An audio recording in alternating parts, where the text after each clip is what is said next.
Into Tuesday, just to get to know whether these individuals are fit to occupy the highest public offices in the country.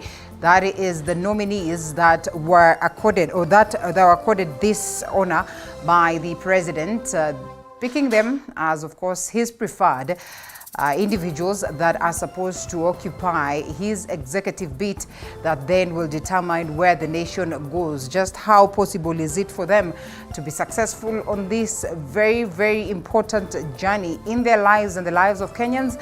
That is what we've been looking at, as I have said, from Monday, walking into Tuesday, and definitely today and some more other days for Kenyans to understand whether these ones are going to be given that nod by the parliament and then the presentation of their names back to the president for appointment. Yesterday, it was Aisha Jumwa, it was Professor Njuguna Ndugu, it was Professor Kithure Kindiki, Davis Chirchir, as well as Honorable Moses Kuria. Today, it will be about Murkomen, Tuya, it will be about Njeru, Malonza, and Wafula. This then to seek approval to occupy their respective dockets that they have been accorded by the president, that is William Ruto. This is what we'll be looking at, and so much more, just touching on the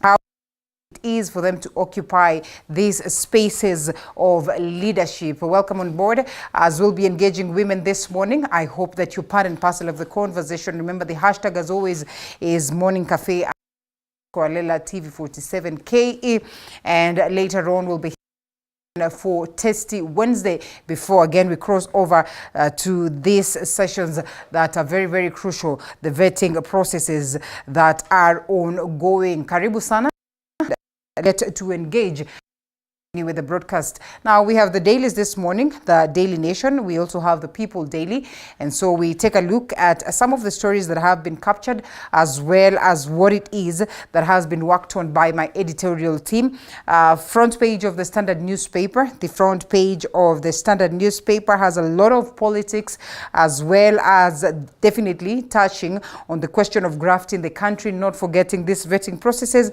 and importantly, the historic moment for Benzema. That is as to the question of sports and getting the Ballon d'Or award, which is pretty much historic for him. And as well, the same stories find themselves on the Daily Nation, and equally the other papers, the People Daily that we have this morning.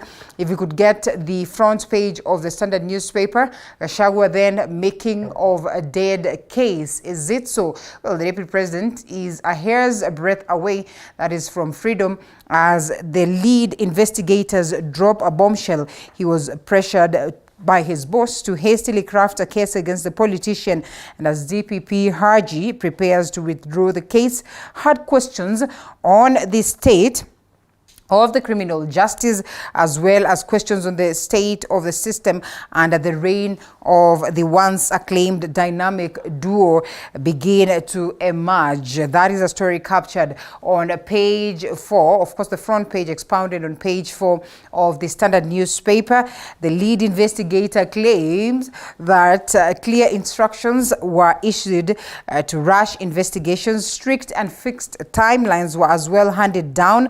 Officers were directed to craft a recommendation in manner to enable charges. As well, due to pressure, crucial areas of investigations were not covered.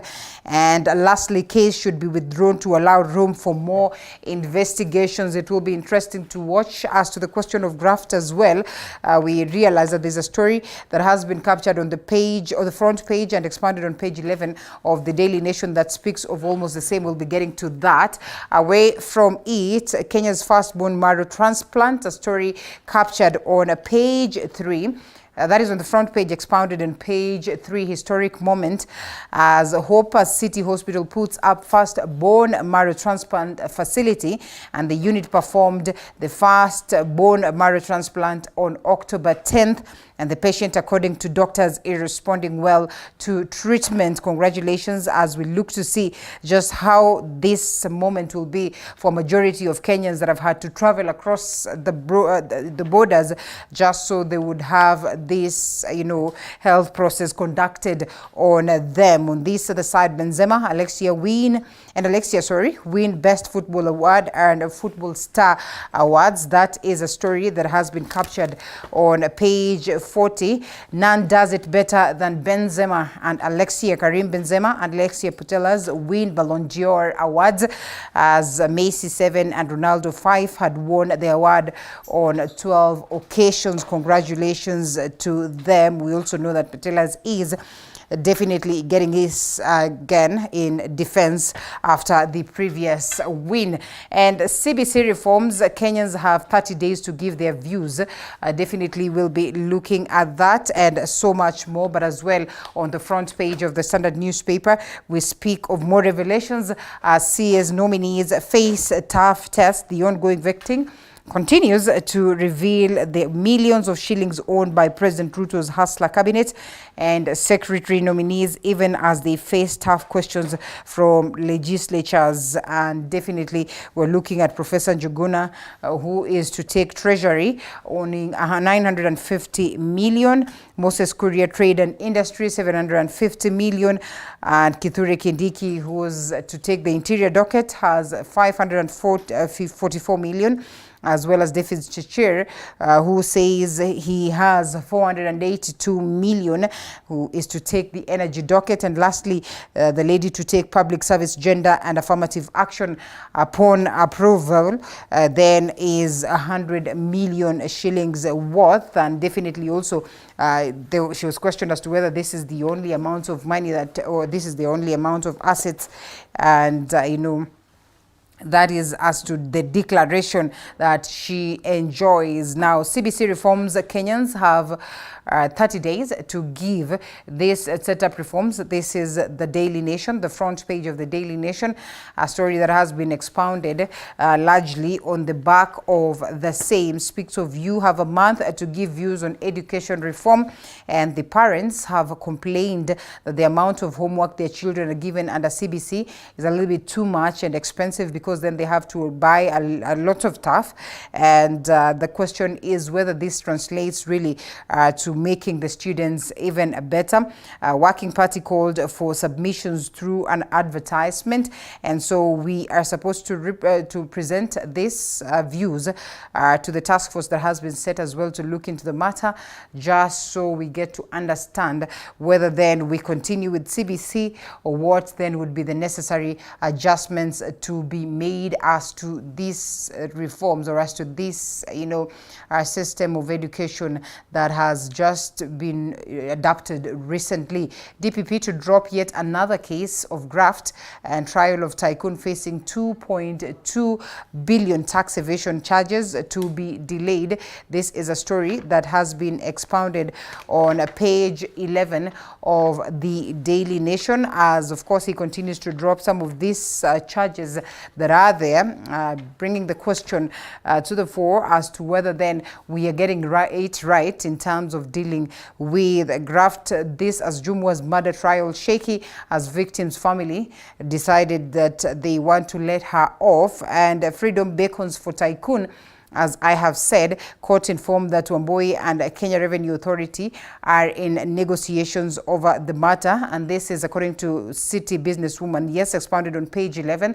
It is on the front page, but expounded on page 11. And this is a City woman, a businesswoman, and her daughter allowed to get their passports, and we'll be looking at that amongst the other cases that have been withdrawn so far, and what then it would mean for the question of graft. Away from page 11, back to the front page, and we're talking about battling the ghosts from the past. This is as to the vetting processes.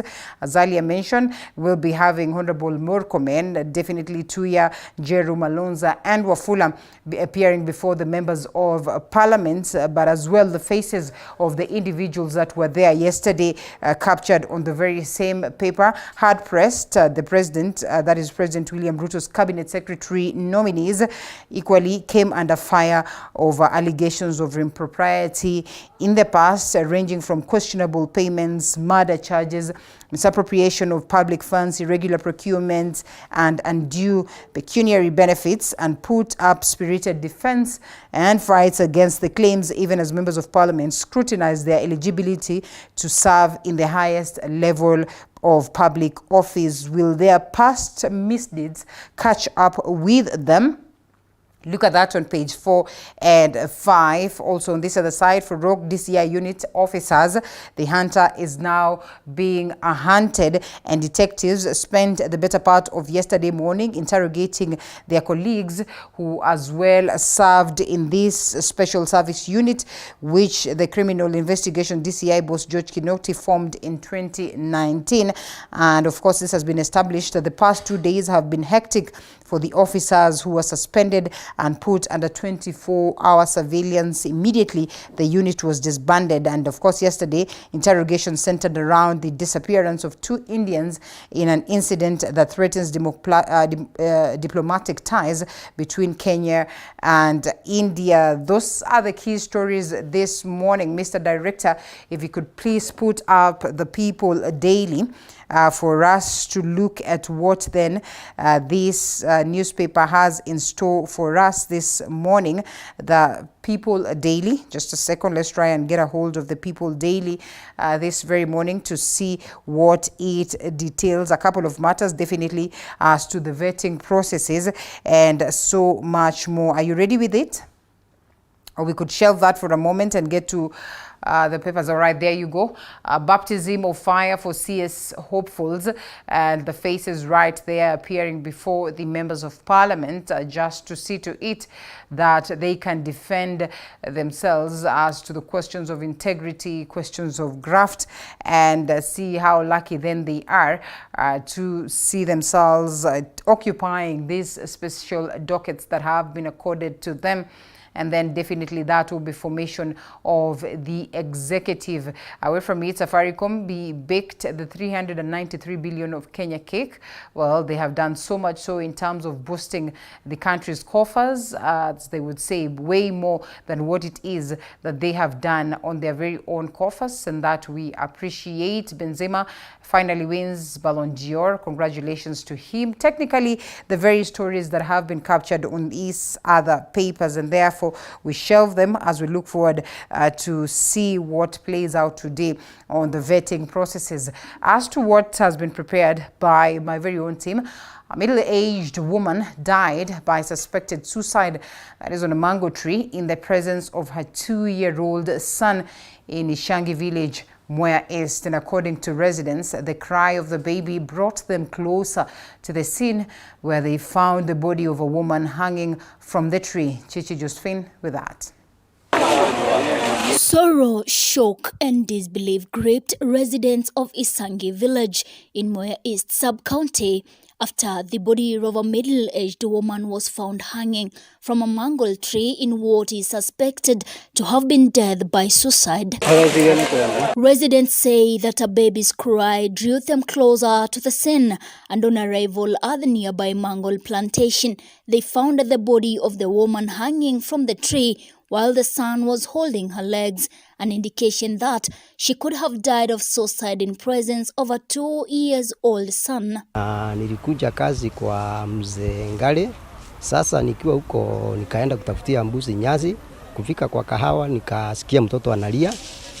Kuangalia ni wapi, nikaona mtoto ameshika mamake. Sasa mtoto analia. Sasa ndivyo nilipigia mzee simu nikamwambia kunje haraka, kuna maneno iko na huku. Akakuja, tukaangalia tukaona ni mama amenjinyonga na mtoto analia. It is suspected that the woman took her life early morning as she had been seen on Monday at Gathoge Market. Hata leo asubuhi kuna mtu mmoja alisema kwamba walikuja pamoja kutoka Gathoge wanateremka. Huyu amenjiwa akaachwa nyuma kidogo, lakini huyu mama mwingine kwa sababu alikuwa anapeleka mtoto shule akaenda akamwacha.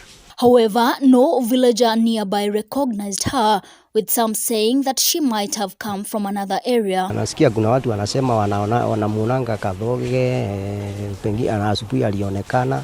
Sasa hapo hatujui vizuri kwani kulienda aje. Ukiona mwanamke amefanya hivyo, lazima akuwe na shida. The government have been urged to address the increasing cost of living, which many blame for the increasing cases of death by suicide and mental health cases. Sisi tungetaka kuuliza serikali, ni wakati mzuri hata kama hakuna kitu ya kusaidia watu, waweze kutoa watu, wakwenda wakielimisha watu, wakiongea na watu, kuwapatia advice ya vile watakaa, sababu kuna mashida ambayo ndio inaleta mambo kama hii. Chichi Josephine, TV 47. And from that unfortunate story to another, grief and sadness dominated Ndula village in Thika constituency, Kiambu County. That is Tuesday at the funeral of Travis Minor, a 2-year-old child who succumbed during an operation to remove a fork jembe lodged in his head. The death of Travis hit the headlines due to allegations of negligence at the Kenyatta National Hospital. And as Mike Kagwongo reports, Travis Minor was the last born in a family of 3. The body of Travis Minor left Kenyatta National Hospital morgue at 9 o'clock Tuesday morning, ready for a more than 30 kilometers final journey for his burial.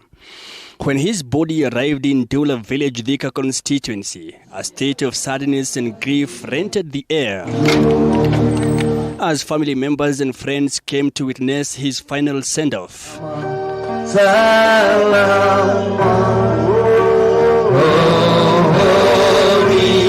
Many of those who attended the event describing his death as a sad occurrence, giving words of hope to the family and an advice to parents to be more careful with their children while playing at home unsupervised. If there is anybody culpable, if there is anybody responsible out of negligence, please don't stop at this.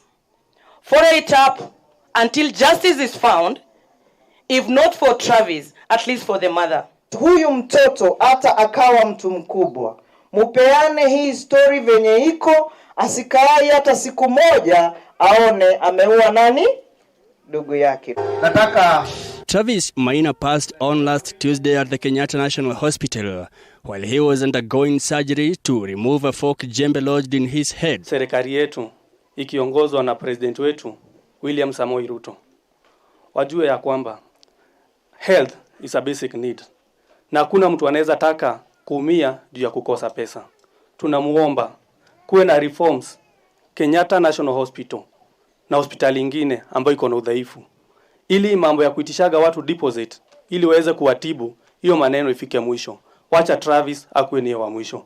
Hapa katika sehemu ya Ngoriba ward tunataka ambulance ambayo tukipata cases kama hii tuliweza kupata, tunaweza kuchukua na kupiga simu na kufanya nini na kupeleka mgonjwa wetu. Minor was hit on the head accidentally by his elder sibling while plowing their farm before he was rushed to the Level 5 hospital and later KNH for emergency treatment where he succumbed. Ukiona mtoto Derek hana ule ufahamu sana chenye kiliendelea. Na venye tuliongea na yeye ukweli wa mambo, watoto ni watoto. Na venye hata huyo mtoto aliniongelesha jana, tukaongea na yeye, ndio kusikue na mmoja wenu atatoa maneno ambayo ni kinyume, ilete shida katika hii familia. The family blamed the hospital's nurses for alleged negligence after staying for more than 20 hours without being attended to. According to Minor's aunt Lucy Wajiro, when she arrived at KNH with the little boy, the doctor she first met did not bother to listen to her, but instead asked her to pay the required registration fee.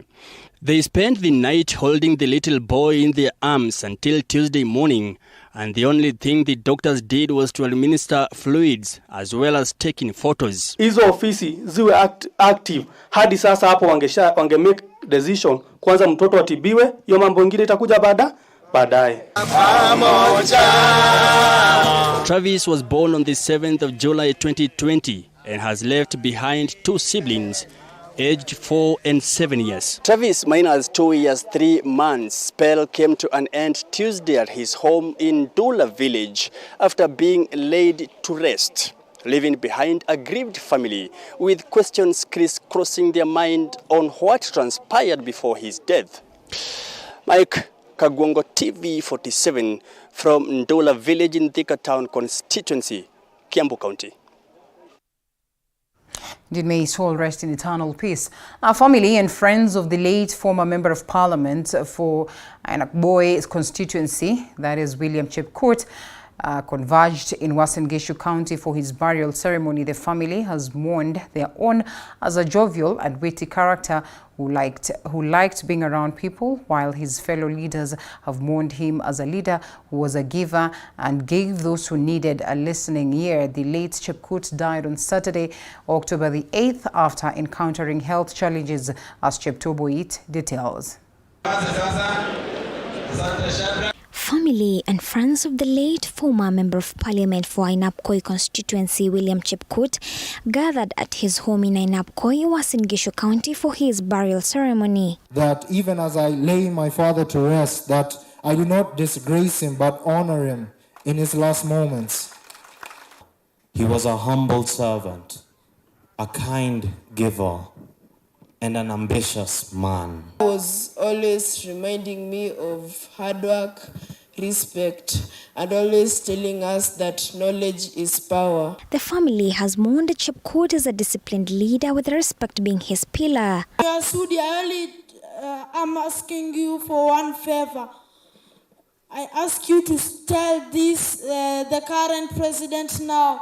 I want to have a cup of tea with him and teach me the ways of how to become like my father. And I want to send this message to Mheshimiwa Honorable Chepkonga that in the future I'm coming to become the MP of Ainabkoi.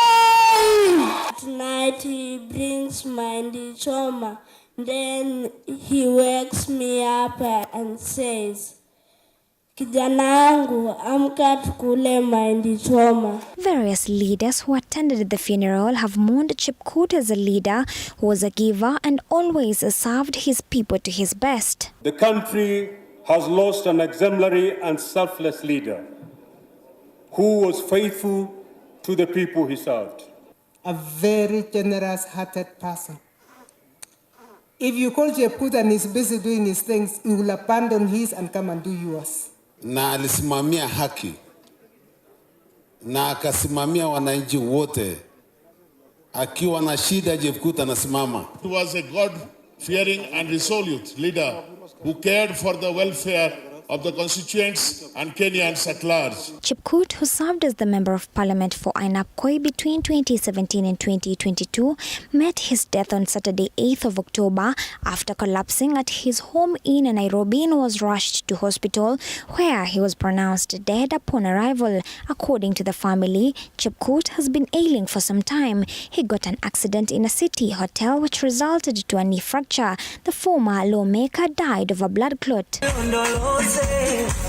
Cheptoboit TV 47. Now, residents of Elgeyo Marakwet County have resorted to feeding on wild fruits in order to survive the harsh realities of food scarcity occasioned by drought in the area. This even as the weatherman warns Kenyans of tough times ahead, as unevenly distributed rainfall is said to occur across the country. Zainab Mohammed with more.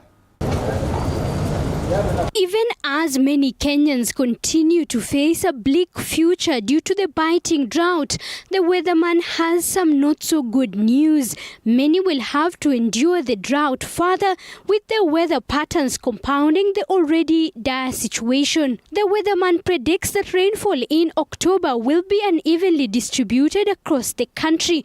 According to the Meteorological Department, several counties have been categorized as those that will experience near average rainfall, near average to above average rainfall, and below average rainfall. Laikipia and Nyeri counties will experience near average rainfall. According to the projections, the counties of Turkana, West Pokot, Baringo, Uasin Gishu, Nandi, Kisumu, Siaya, Homa Bay, Migori, Bomet, Narok, Nakuru and Nyandarua have been categorized as those that will receive near average to above average rainfall. Counties expected to have below average rainfall in October and which make up more than half of the country include Mandera, Marsabit, Wajir, Samburu, Isiolo, Meru, Tharaka Nithi, Embu, Machakos, Kajiado, Makueni, Taita Taveta, Kwale, Kilifi, Tana River, Kitui, Lamu, Garissa, Isiolo and Wajir. And in Elgeyo Marakwet County, residents have resorted to feeding on wild fruits in order to survive the harsh realities of food scarcity occasioned by drought in the area. According to the residents, little to no rain over the past couple of months has resulted in zero harvests. They now say they might lose all their animals to the drought should the situation prolong for the next couple of months. Hapa ndio iko imesidi kabisa. Sasa vile kitu tunatumia hii madawa ya mamiti na jaribu kujiokoa na hiyo. Mahindi tulipanda haikutoka. Jua imekata hiyo kwisha. Chafuna msimu mtatu sababu ya mvua. Sasa tegemeo letu tunategemea wanyama wanatuletea chakula kwa msituni, tunaita ng'oshe. Tunakula hapa, wanaenda wanakula msituni, alafu wanaleta, sisi tunasanya kwa boma, tunachamusha, tunakula. Zainab Mohammed, 247. Now, Kenyans have up to November the 18th, 2022 to submit their concerns on the competency-based curriculum to the Presidential Working Party on Education Reforms. Kenyans can only submit their proposals through the written memoranda, letters or research papers, as Sharon Baranga reports. The Presidential Working Party on Education Reforms, appointed by President William Ruto to help steer the country in the right direction in the implementation of the competency-based curriculum, has invited Kenyans to submit their views on the new curriculum. Individuals, public and private institutions have a month from now to submit their concerns with the deadline set as November 18th, 2022 at 5 p.m. The views are being received by way of written memoranda, letters or research papers.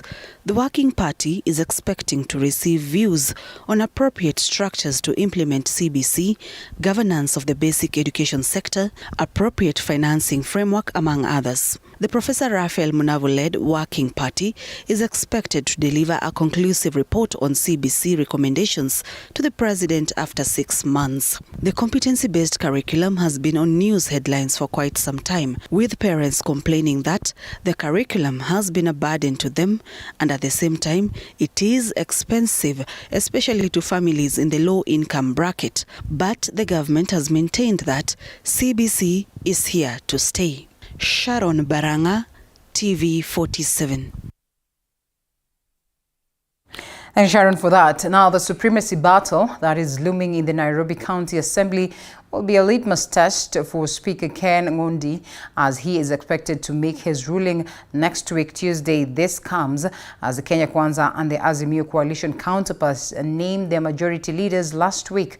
And as Stanley Nyaringita reports, there are a total of 123 MCAs, with 85 of them elected, while 39 being nominated. Order, members.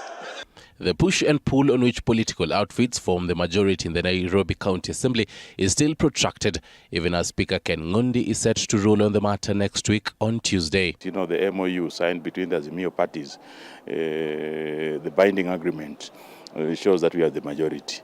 Also, by numbers alone, we are the majority. I don't think that that is in question. In a bid to prove they form the majority, both President William Ruto's Kenya Kwanza and former presidential candidate Raila Odinga's Azimio allied MCAs last week named their proposed majority leaders in the assembly.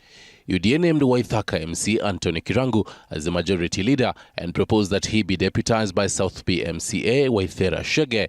Umoja One MCA Mark Mugambi was proposed to take up the majority whip position, and nominated MCA Joyce Muthoni proposed as his deputy. This as Azimio la Umoja One Kenya Coalition named Makongeni MCA Peter Imwatok as the majority leader to be deputized by Laini Saba MCA Johnny Musila. Kilimani MCA Moses Ogeto was named as Azimio's majority whip and be deputized by Upper Savannah MCA Elijah Stazo. Once the election are done, he becomes the speaker for all the 123 members, and therefore we expect him to be impartial. Yeah, we don't expect him to take sides. We expect him to give a judgment that Kenya Kwanza is the majority party. Out of the total 123 MCAs in the Assembly, 85 are elected members while 39 are nominated. UDA and ODM each have 52 MCAs, while former President Uhuru Kenyatta's Jubilee has 9, Wiper has 6, CCK has 1 and 3 are independent members. Policy expert Alenga Torostat denotes that next week's ruling by Speaker Ngundi will be a litmus test to show how best he can make determinations on such delicate matters in the Assembly. The Speaker comes from the Azimio side, so going with what we saw in the Parliament the other day, where the Speaker is from Kenya Kwanza side, and obviously they made a ruling that is palatable to the Kenya Kwanza side, so definitely we'll expect a similar trend. This as Governor Johnson Sakaja is expected to officially open the third assembly on Wednesday this week. Stanley Nyuringita, TV47, Net.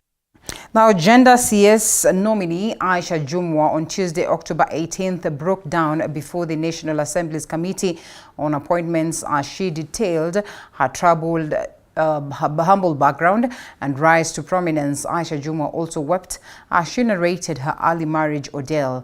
Elizabeth Atieno now reports.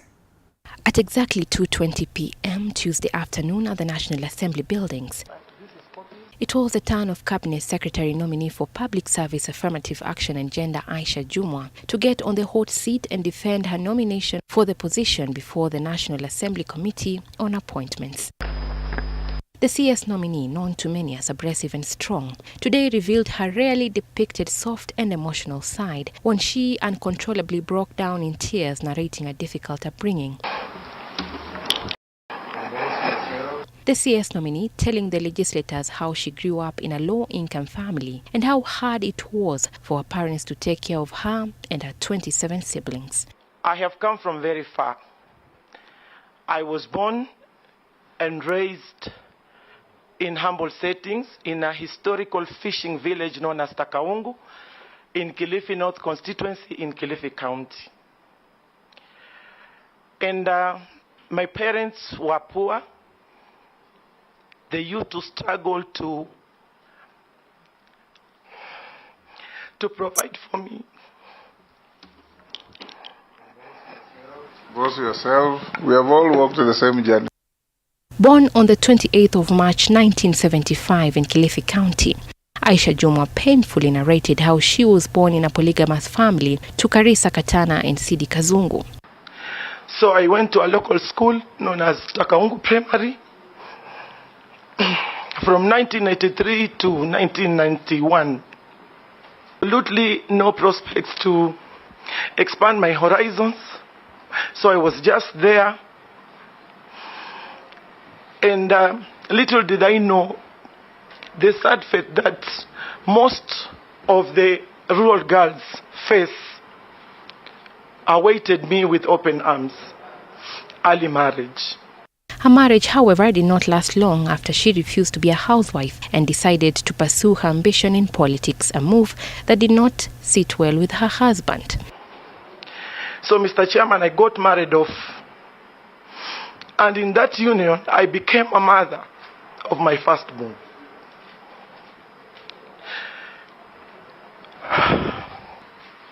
Mr. Chairman, I must say that this is one of the practices that must be curbed, because it's very harmful and painful to the girl child, especially those underage. Defying the odds and with a quest to get educated, she enrolled as a private student at Chandaria Hall in Mombasa, where she did her KCSE examination in 2011. She then did her certificate in governance at Jomo Kenyatta University of Science and Technology in 2012 and later a diploma from the same institution. After her diploma, she enrolled for a degree course at International Leadership University and graduated with a Bachelor of Science in Leadership and Management in 2020. Mr. Chairman, a common theme amongst my courses is leadership and governance. And I took the view that I must improve myself intellectually and spiritually in order to serve the community better.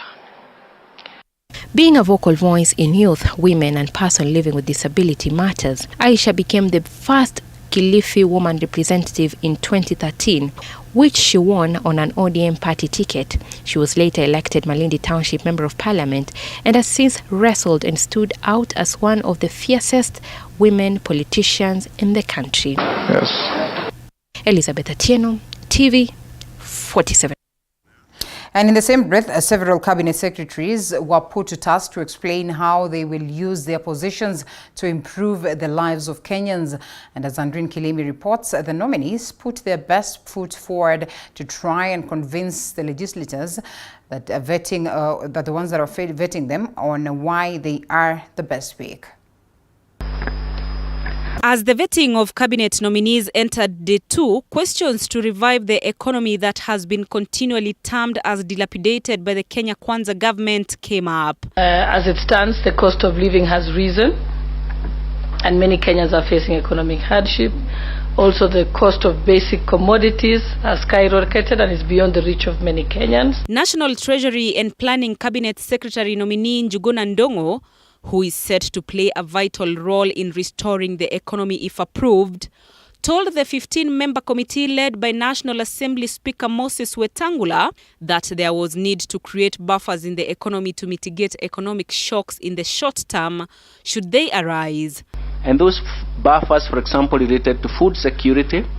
Of course, it's expensive to store cereals for a long time, but the best thing is actually to have resources to do that, to buy at that particular time. Energy resources, that is petroleum backups. And then, of course, we should have buffers in terms of fiscal space.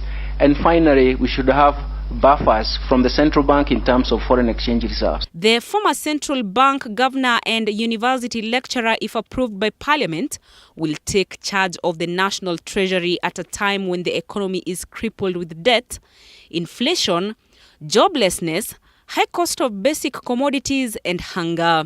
I think right now, the way the situation is, given the multiple shocks and even the surprise side shocks that are quite prevalent, the best would be to look for concession of financing that would retire most of the debt, especially the domestic debt, which is very, very expensive. It's taking quite a large proportion of recurrent expenditure, about to the tune of about 3%.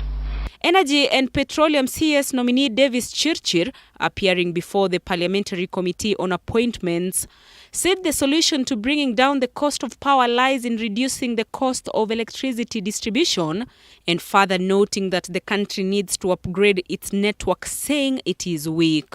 Sometimes we have not maintained the networks and the trees come down on power lines.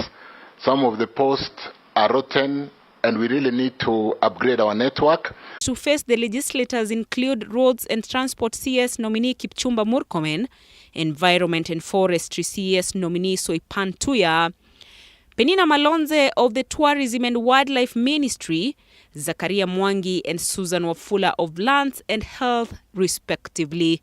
Andrina Kilemi, TV 47. Interior and Coordination of National Governance or Government Cabinet nominee Professor Kithure Kindiki has pledged to deal with insecurity menace in the Rift Valley regions, singling out banditry attacks in key areas in his first days in office, if approved by Parliament. Speaking while appearing before the committee on appointments, that is, Kindiki was put to task to explain how he will better the police service, even as members emotionally raised questions on what they termed as extrajudicial killings by a well-known squad within the service.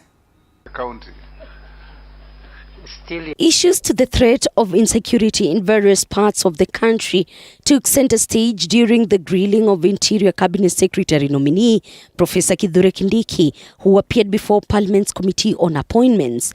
My net worth, Mr. Chairman, honorable members, is 544 million Kenya shillings. Members putting Kindiki to task to explain how we will restore sanity to the North Rift region, which has become one of Kenya's poster childs in regards to issues to do with insecurity. So tense was the situation that made Samburu West Member of Parliament Naisula Lesuda to break down as she lamented over cases of insecurity and cattle rustling in North Kenya, which she said has been ignored for far too long as innocent people continue to lose their lives. Citing the Baragoi massacre of 2012 that led the death of 42 officers, Lesuda said that the vice had been ignored, with Kenyans in the region missing out on the rights to protection of their life and property.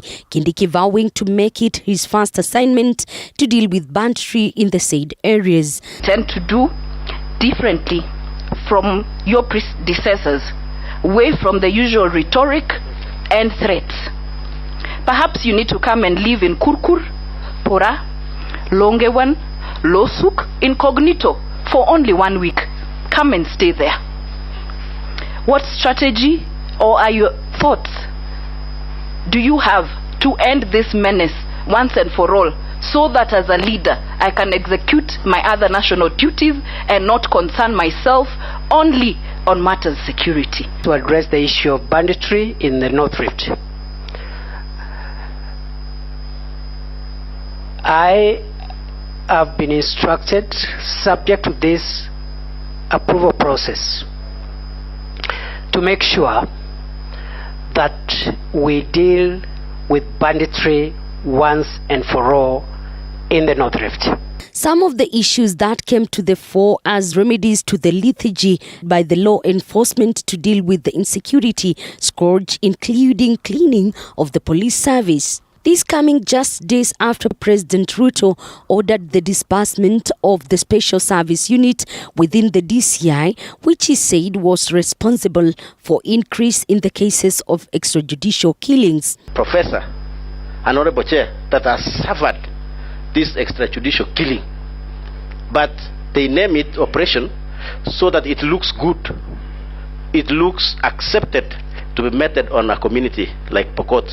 Honorable Chair, you can remember, the worst one was in 1984, where almost 25% of Pokot were exterminated. Is to see how we can make them more human rights friendly, but I did caution that some of these measures are critical to secure our borders, but they should not be used to punish citizens. So increasingly, no person from any part of Kenya should feel being treated differently, and so I will be seeking the support and counsel from the leadership from these areas to see what can be improved without hurting critical aspects of national security. Questions on Kindiki's soft-spoken demeanor played out with the man who narrowly missed out on the deputy president's slot, pledging to be humble but firm while dealing with criminals. Ruthlessness with criminals is matched with the respect for human rights.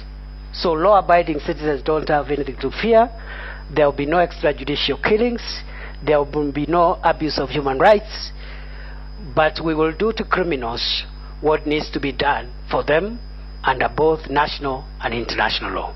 If approved, Kindiki will become the fourth to handle the powerful slot, which has in the past been riddled with accusations of abuse of human rights. The voice of members on matters security in the Northern Corridor generally reflects the menace on the ground. On whether this will be dealt thoroughly by the new regime is a matter of wait and see.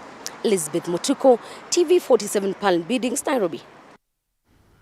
And for the second day running, the National Assembly's Committee on Appointments had pressed President William Ruto's cabinet nominees for different slots to the cabinet, presenting Kenyans with another moment to get to know the net worth of individuals to take up a top role in the hustlers' government. Yet again, the second batch of 5 nominees to be vetted, declaring that they are worth hundreds of millions as revelations about how rich they are came up.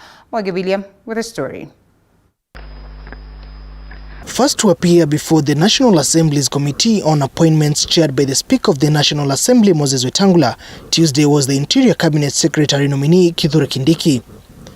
The lawyer-cum-politician revealed that he is worth 544 million shillings, stating that his wealth comes from investments in land and buildings, bank deposits, investments in share, and deposits in 5 different circles. Made up of landed buildings, around 165 million. It's also made up of bank deposits, about 50 million Kenya shillings, investments in shares, and deposits in 5 different circles. The professor of law, who practiced for 22 years, served as senator for Tharaka Nithi from 2013 to 2022, and at one time was the Senate Deputy Speaker. Before getting into the murky world of politics, he taught law at Moi and Nairobi universities. Kindiki also served as Secretary of the Directorate of National Cohesion and Values in the Ministry of Justice soon after the 2008 post-election violence. Second to appear before the Wetangula-led committee was Treasury Cabinet Secretary nominee Njuguna Ndung'u. The former Central Bank of Kenya governor placed his net worth at 950 million shillings. Financial investments through different sources, diverse sources. Those are the anticipated incomes coming to me. Njuguna is currently working with the Africa Economic Research Consortium. The economist served as the governor of the Central Bank of Kenya for 2 consecutive 4-year terms, from March 2007 until March 2015. Aisha Jumwa, Cabinet Secretary nominee for Public Service, Gender and Affirmative Action, that to be grilled by the 15-member committee, was also asked to declare her net worth, seeming to fumble before the full glare of the cameras and declaring she is worth 100 million shillings and that her current source of income was her pension. I'm worth 100 million. Also vetted Tuesday was Davis Chirchir, who could be back to a docket he left in 2015 after graft allegations in the Ministry of Energy and Petroleum, telling the Parliament vetting committee that he is worth 482,200,000. Tabulated as? Tabulated as farms in Olengurwane, Kipsonoi, a house in Spring Valley at 95, my current residence, some rental property in Westlands, in Matundu, valued at 50 million. The last of Ruto's men to appear for vetting was Moses Kuria, fronted to take up the trade docket, and he was not spared to state his net worth. My net worth, Mr. Chair, is 750 million shillings. My net worth is comprising of real estate development and shares held in unlisted companies in my business concerns, in manufacturing, in fintech, and in energy sector. The committee will continue with its parliamentary task of vetting nominees Wednesday. Mwege William, TV 47. And indeed, ghosts of the past returned to haunt President William Ruto's cabinet nominees as MPs revisited their involvement in past scandals. Former Kilifi Member of Parliament Aisha Jumwa was challenged to step aside due to a murder case facing her in court, as former Central Bank Governor Professor Njuguna Ndung'u was forced to defend his tenure amid claims of banks collapsing under his watch. This as Energy CS nominee Davis Chirchir claimed he had no role to play in the infamous 50 million shillings chicken gate scandal. On the second day of vetting by the Committee on Appointments, President William Ruto's cabinet nominees came face to face with ghosts of the past, revisited by the House team. Public Service and Gender CS nominee Aisha Jumwa was put on the spot over the murder of her opponent's aide, Ngumbao Jola, during the Uganda ward by-election campaigns in 2019, with MPs challenging her to step aside until she's cleared by the court. Don't you think, through the chair, Madam Nominee, that it is good for this country, for the image of this country at the level of the cabinet, for you to stay aside until those cases are determined? If you are to be found guilty in either of those cases, would you be willing to take responsibility? I am clear in my mind that I never shot anyone because I don't own a gun. I'm not a gun holder, and I don't know even the names of the guns in this country. Jumwa was not off the hook yet, as MPs questioned her academic qualifications. After it emerged, she got a D- in her Form 4 examinations. The clarification which I am seeking is what she got in Form 4, because the papers before us is that she got a D- in Form 4. And I'm comparing that honorable speaker with a degree. You know, and I'm asking myself, if you are in Pokot, for example, can you really get a D- and get a degree? What is the road of getting that degree, Honorable Chair? I think that is not a qualification to judge Aisha Jumwa on sitting in the cabinet. I think the person who nominated me to this position did his due diligence. Former Central Bank Governor and Treasury nominee Professor Njuguna Ndung'u defended himself over claims of presiding over the collapse of banks under his watch, terming it as a political witch hunt from those who wanted to dislodge him from the CBK helm. Professor Ndung'u also fought off claims on the sale of the Grand Regency Hotel and his role in the money printing tender.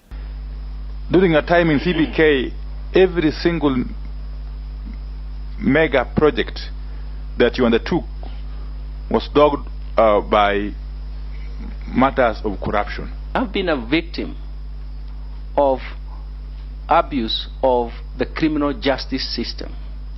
For example, the procurement that has been mentioned. The whole idea was to get Njuguna Ndung'u out of the central bank. How do you do it? That's why even if you go to the records, you will just be embarrassed, the kind of facts. Another of Ruto's nominees, Davis Chirchir, was forced to absolve himself before the committee on claims of his involvement in the 50 million shillings chicken gate scandal when he served at IEBC. MPs further prodded Chirchir on his sacking as energy CS by President Uhuru Kenyatta in 2015 due to corruption allegations. It's not just about digging into the nominees' past, but also testing their capability to perform in their new office if they are approved by the committee and the plenary. Apol Kamau, TV47 at County Hall. And Deputy President Rigathi Gachagua has assured county governments that there will be an improvement in disbursements of funds to counties by the National Treasury, encouraging them to have a quick absorption of the funds, a move that will see the economy of counties then grow. Speaking while presiding over his first Intergovernmental Budget and Economic Council, the Deputy President has also indicated that the national government shall enhance its relationship with the county government and ensure that the Council of Governors are well anchored. The flagship projects we have, and we have confirmed that intergovernmental relations are anchored in the office of the Deputy President, but we have agreed there will be an addendum to the executive order so that the Council of Governors is properly anchored in law in that particular office. We have also discussed about the transfer of functions, and we have confirmed to the Council that the Ruto administration has a political goodwill and every intention to hasten and fast track the transfer of functions as per our Constitution. And we have given ourselves a target, a deadline of 6 months within which all functions should be transferred. And shortly we'll be convening a meeting of all the relevant ministries to agree on the roadmap towards the final transfer of all devolved functions to the county governments. We have from the national government, we have communicated to our governors that the Ruto administration is desirous of the best working relationship between the national government and the county government. All right, from that very story, we take a quick short break and we have the ladies in studio already. We'll be shifting gears to that very, very important conversation as to the women in politics after this break.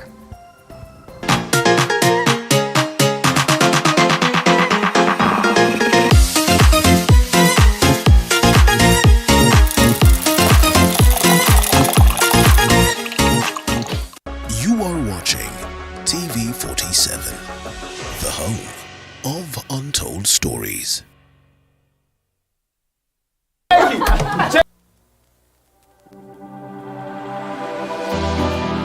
How well do you know what's happening around you? Morning Cafe with heated political debates. Baraza la Siasa. Hiyo kitu azungumzie, angalie hali ya maisha ya watu. Informative health discussions. Business, farming. Tasty Wednesday, Fitness Thursday, and Feel Good Friday with amazing DJs, celebs, waimbaji, kuna comedians, alafu kuna wajinga, and music bands every Monday to Friday from 6 a.m. to 9 a.m.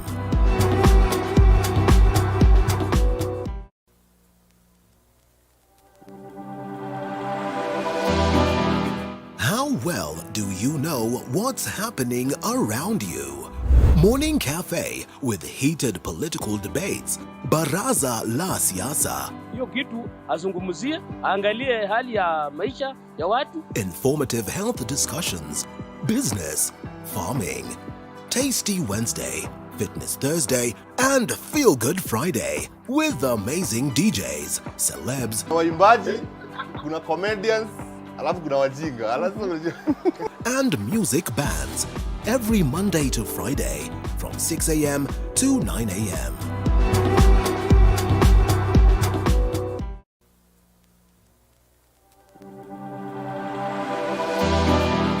How well do you know what's happening around you?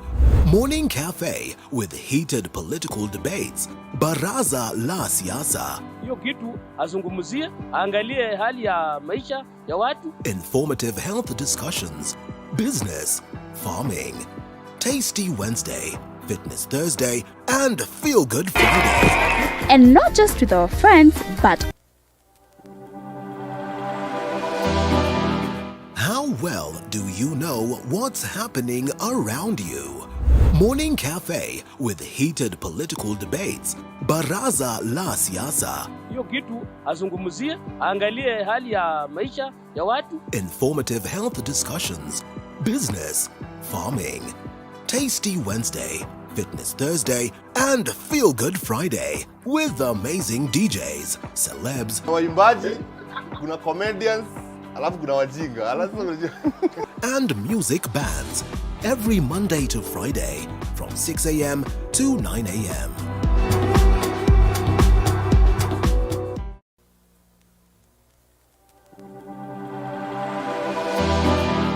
How well do you know what's happening around you? Morning Cafe with heated political debates. It's about convenient shopping. Soft Life is living comfortable in affordable and yet an elegant space. It's everything stylish. Here's to introducing Great Rift Apartments, located at the heart of Nakuru City in Kisulisuli Estate, just a few minutes from the Central Business District. Great Rift Apartments, the hub of soft living.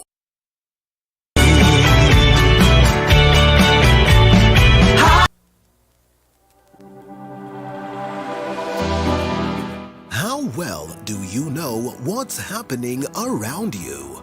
Morning Cafe with heated political debates. Baraza la Siasa. Hiyo kitu azungumzie, angalie hali ya maisha ya watu. Informative health discussions. Business, farming. Tasty Wednesday, Fitness Thursday, and Feel Good Friday with amazing DJs, celebs, waimbaji, kuna comedians, alafu kuna wajinga, and music bands every Monday to Friday from 6 a.m. to 9 a.m.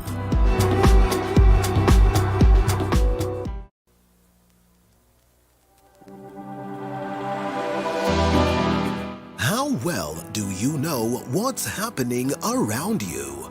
Morning Cafe with heated political debates, Baraza la Siasa, Hiyo kitu azungumzie, angalie hali ya maisha ya watu. Informative health discussions, business, farming, Tasty Wednesday, Fitness Thursday, and Feel Good Friday with amazing DJs, celebs, waimbaji, kuna comedians, alafu kuna wajinga, and music bands every Monday to Friday from 6 a.m. to 9 a.m.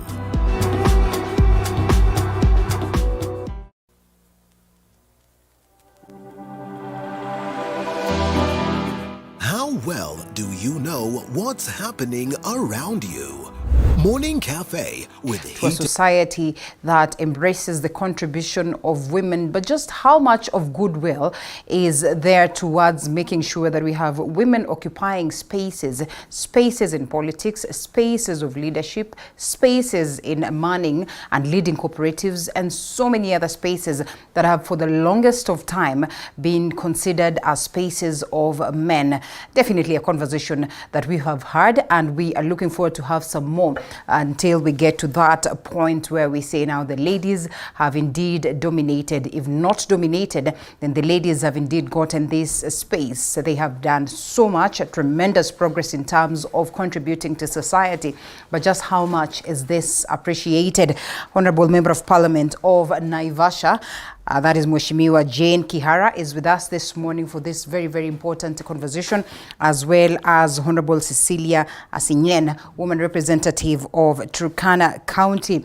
Very, very important conversation that we get into as we speak of what is expected of the Ruto government and what is there in stake for the ladies. Ladies, thank you so much for creating time to be with us this morning. It's a pleasure to have you, Mheshimiwa. This is not a new space to you. So karibu sana once again after a very long time. Yes, thank you very much. I should tell you congratulations. The other time we were in that campaign moment, and you know, I mean, most of the times in as much as you know very well that you have the confidence of the people, the fear is real. So congratulations once again. Thank you very much. You're amongst the many that have found themselves back in Parliament. I'm amongst the few. They're not very many. They're actually not very many. That's true. But thank you very much for having me. Yes, I was here just before elections. Yeah. I was in the middle of two men, if you remember. Yes. yes. And I'm the only one who made it amongst the three of us. Wow, it's unfortunate. It's really unfortunate for them, but it's also a good thing for you, right? Yes, it is. And for the ladies. And Nakuru girls. Thank you, Nakuru girls, of course. Congratulations to the ladies there. Yes, I'm very happy to be back, and I really thank Naivasha people for seeing it fit for me to lead them again, or for me to serve them, so to speak, to serve them again. And this is my third term. Yes. But my third term is strange because, you know, I was out for 10 years. Yes. I served in the 9th Parliament. 10, 11, I was not there. I came back in then you came back. In the 12th. Perhaps and 13th now. Secrets and now. So we are picking secrets from you. And, you know, it was a double win for you because aside from, you know, trying to defend your very own seat, you put up a spirited fight for the United Democratic Alliance Party, the Kenya Kwanza team, and successfully once again. Yes. Congratulations. Thank you very much. All right, Mheshimiwa, we are friends. Karibu sana. Then you join this gang of friends. It's a good, it's an honor to have you this morning for the very first time. Honorable Cecilia, good morning as you speak to the people of Turkana. Good morning. I'm delighted to be here this morning. It's my first time to be in TV 47. I was invited the other week, but I was busy on the ground. Right. I sent my apologies, but this time I wanted to make sure that I'm here. I'm so grateful to the people of Turkana for electing me as their woman representative. It wasn't an easy thing. It was tough, but God was there for me. I made it through a UDA ticket. So when I saw my colleague here, we laughed like we are going to discuss our issues. Right. Yeah. And you know, when we're discussing these issues, we're hugely speaking about women. Yesterday, I had a very intense conversation as well with members of parliament that are actually UDA members, interestingly. And the question at hand was on the question of affirmative action and the 2/3 gender rule, and whether there's a possibility that this then will surface at the level of parliament. And so this is largely the reason why I thought it wise for us to get into this space of understanding women in leadership and above everything in politics. But even before it gets to that, let's take a look at the events of yesterday and the day before yesterday. Two ladies already have faced the members of parliament, that is who are at the appointing committee, in regards to having their names approved for the special dockets that they have been picked for. We had Alice Wahome on Monday, and yesterday we had Aisha Jumwa. Lots of revelations, but equally lots of promises for the people of Kenya, and to be precise, the girl child out there. What do you make of these two so far? I think first and foremost, I would like to congratulate the two. They have worked very hard. For the party or for the coalition, very hard. They are people who are brave, very brave, so to speak, and we saw them. You know, the president this time nominated people we have seen and people who have worked. As opposed to last government, we were seeing people that we never knew in the past. So these are people these are ladies that people identify with. In fact, they are our warriors in matters women politics. Alice was elected the 3rd time. If you remember, Aisha Jumwa was a women rep in Kilifi.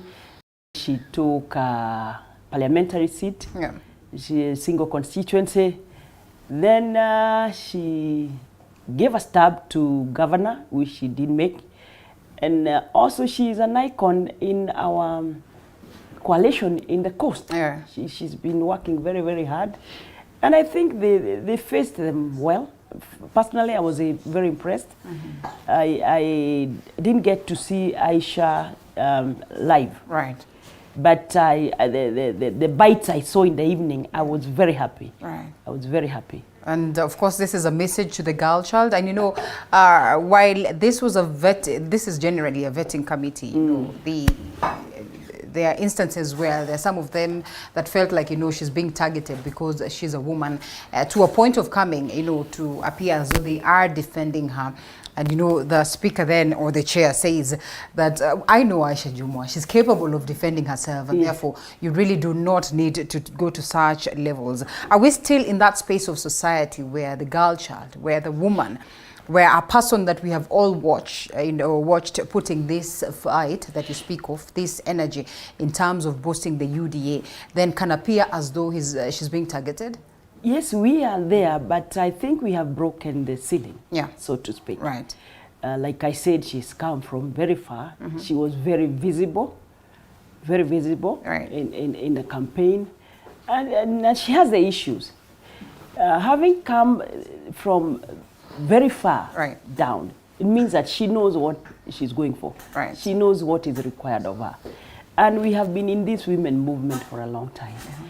Linda, I'm telling you, we are doing so well, if you ask me, as women. Alice has been in the women movement also. Like I said, she's been elected 3rd time. She has done so much for this country. She has done so much for our party. What we need to do is to assure ourselves that we can do it as women, so that the girl child will see a mentor up there. Linda, I was in the 9th parliament. In the 9th parliament, we were 18, and you know they nominate 6. So it's only 12 who were elected. In the 8th parliament, there were 8. 6 nominations, which means there were only 2 elected. And I think that is Beth Mogo and Charity Ngil. The others were nominated. In last parliament, we were 23 elected from single constituency. And this parliament, we are 29. So we are getting there. It's good progress. It's good progress. Yes. It may be slow, but it's working because of those ones who have been elected. People have seen them to work and do what is expected of them. And that is what Honorable Gakuya was telling me, that perhaps it's time that we scrap off these things of affirmative action and allow the ladies to go out there and convince the voter. We'll come back to that, but allow us to incorporate Honorable Cecilia Asinyen. And Honorable Cecilia, without the aspect of party affiliation, because you see sometimes there's always that feel that, okay, this one is being supported because, you know, she sits in the same party with me, and others then would say this one is being castigated because she's not in the same party with them. What do you make of these two, that you'll perhaps for the very first time get a chance to work with them? Honorable Jane here has worked with them and therefore can confidently speak of their capability. But for you as a girl child who's been watching these ladies, what do you make of them? Okay, I can say the two ladies are among the inspiration I've had. These are the people we look up to. Even as we gained the interest of politics, these are the women we've been looking up to. Like Aisha Juma, you could see her fight for her space in the coast. And for that case, as my colleague has said, it was difficult for our coalition in the coast. But Aisha Juma launched a highly spirited campaign for our team. So Aisha Juma is a fighter. Then Waume is also a professional lady, a politician we've been looking up to as the young turks who are coming up in politics. So the two ladies and the other ladies who've been shortlisted are great women. And for that case, I would like to extend my congratulations to our party leader for really seeing something in women. It is an interesting time to be a woman in Kenya today. Although we are not yet there, but there is hope. Indeed, we are on the right track. If you can see how my senior here has enumerated to you from the 9th, 8th, 10th, up to where we are today, there is a lot of improvement. And there is hope that the Kenyan woman is headed to some great heights. All right, and of course we are looking forward to that. But the Kenyan woman highly depends on how you, as the leaders that you know have been elected, will perform. For instance, as a woman representative, at this very space of affirmative action, because that is a seat of affirmative action, you come in. But there's also been a general feeling that the women representatives really have not performed as to expectations. There are instances at the level of parliament therein they have argued that perhaps we need to scrap off this position. Honorable Jane, before we loop in Cecilia as well to defend that very seat, what do you make of these proposals that have been made? Oftenly, as we speak of the two-third gender rule and the fact that, you know, they have said that this one is a position for flower girls, perhaps we do not need this position. It's, you know, a seat that comes from the aspect of affirmative action. Just how well has it been able to perform and prove, you know, itself in this space? That seat is very important. Actually, it should be a stepping stone for the woman, so that once you serve there, once or twice, I think you should be aiming to a constituency after that. Like I said, Aisha Juma was a women rep. She went to a constituency she got. We've got others who have done that, like Mishi Boko is a single constituency MP. She started there. I think once you expose yourself and the people see leadership in you, they should be able. So they should be able to accept that you should be going to the next level. Right. So for me, I defend that seat jealously, because though myself, when I started, there was no women representative, so I went to compete with men. Yes. From the word go. Right. But from our patriarchal society, this was good thing, and in fact we should be getting there when we have political goodwill. We know we tried to pass this two-third gender rule in Parliament last time. It didn't work. Personally, I would tell you there was no political goodwill.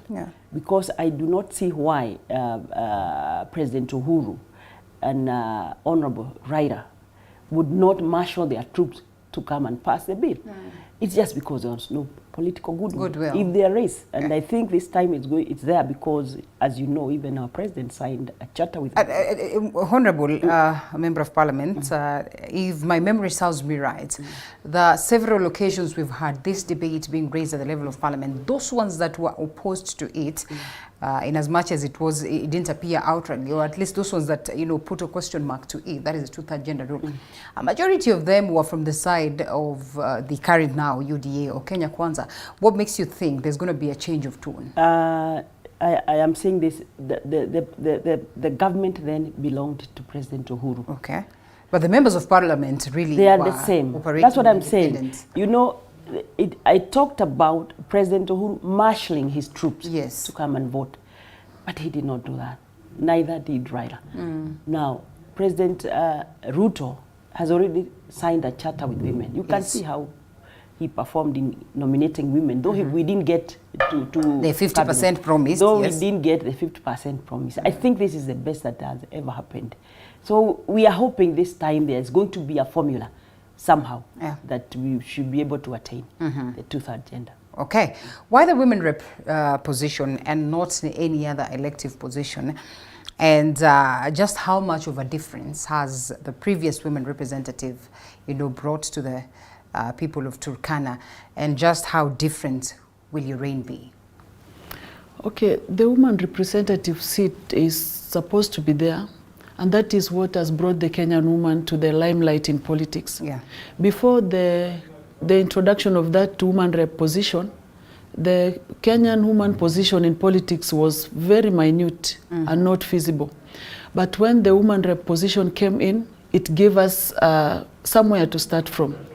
You see now from how my senior is saying, some of these women could start as women representatives, then later on go compete with women in their constituency seats.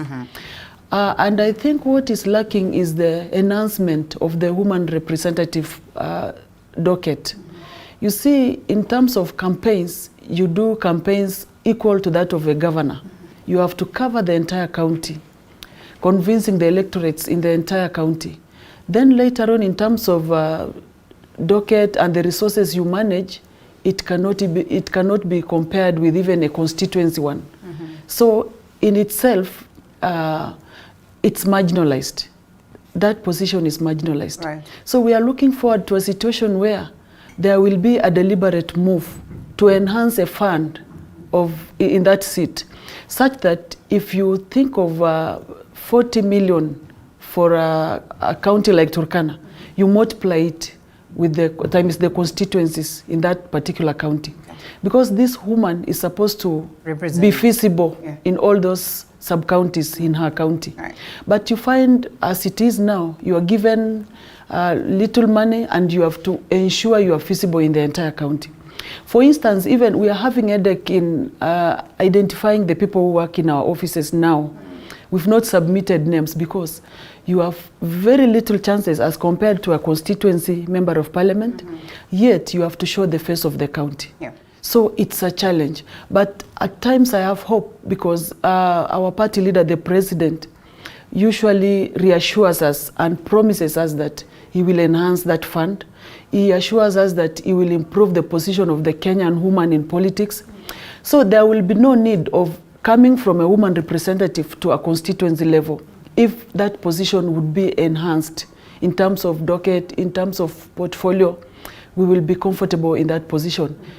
And I think it has to be thought in the line of a governor. Indeed, it has to be thought in that line. And true to it, I've heard Honorable Sabina Chege here, and she raised the same concern that as women representatives, perhaps they get funding that is equivalent to members of parliament, yet they represent the face of a whole county. And therefore, funding then becomes a problem or an issue here that is being raised. Just how crucial, while we all understand that money is very, very important, would it be for them to have their funding increased? And just how much of a change will it bring to this very office? Will it cement the reason as to why then the crafters of the Constitution envisioned that this position be there? You know, like Honorable Cecilia Paul said, our people know that they elected you to work for them. They cannot imagine that you are in Nairobi doing legislative work and that's it, because that is what it was meant when this seat was there. I think they had really to fight for it so that they get that little funding. But our people know that once they elect you, they need to see you working for them. Yeah. So I think it is high time that, and I know the president has alluded to it, that these funds need to be enhanced, like my sister says. Because you cannot tell a Kenyan person that I elected you to be in Nairobi and making laws and that's all. But don't you think, Mheshimiwa, on this matter, then it will be very important for us to have a lot of civic education? Because, like you rightfully put it, yes. Most of the people really do not understand the duties of the respective positions that they get to elect members to. They do not understand the duties of members of county assemblies. That is why maybe after the first phase, you see a majority of them going home and others being brought to the fore. Because there's that general feeling on ground that huyu wako kuja kutufanyia kazi. Same applies to members of parliament, which we all understand what the constitution says about their very own duties. Your constituents are expecting to wake up this morning and find you there working for them, contrary to what the constitution says. I agree with you, Linda. Let me tell you, Kenyans need a lot of civic education. In fact, even the senator's position, you know, it's the same. Yes. They don't have any funding, in fact. Any funding at all. I know the president alluded to the fact that we would like to, at least for that oversight. Yes. What are you oversighting? You need to move around and to see what the governor has said. He has put this place up. It's there. So you don't have to run around using your money or unfunded, because you know you don't even feel the urge to go out. But our people need a lot of civic education, including us. You hear somebody telling us, Mheshimiwa, hatuna maji hapa. Yet water is devolved. So there's a lot of civic education, like you say, that needs to be done, so that they know if it is anything to do with health, the person to look for is a governor, and the governor and the senator must work together so that the senator knows that we have put this money for this thing, but he needs also to be on the ground. So our people need a lot of civic education to be able to separate the roles of the leadership. Yes. Okay. Well, that would be very, very important. Now, let's get to the nitty-gritty details of this space of politics. First of all, have you braced yourself pretty much well to deal with some of the difficulties and also the goodness that comes along with that? Because Mheshimiwa, who's been in the game longer than you, will tell you that it's not an easy ride, that even when as a woman you come out to, you know, prove that you're capable, then questions will always linger. And especially when we look at the case of Aisha Jumwa yesterday, lots of people have celebrated her, but in equal measures there are those ones that have castigated her. Turkana County, for instance, most of these girls will tell you that theirs has been a tough ground of growth in comparison to the ladies, perhaps in the different counties in the country. Just how different will you handle the matters of the people down there? First of all, to bring to the fore the difficulties that these ladies are going through, and to also get society accept them as they come, without looking at the question of education, without looking so much so as to where they come from, without looking so much so as to who they are at a certain position, without or overlooking their backgrounds. Okay, Linda, I think in terms of upbringing and growth, that typical Turkana girl who went through a lot to be where I am today. So I am aware of my environment. I'm aware of what the girl child goes through daily in Turkana. I'm that girl who went to school, not really because I knew I was going to school.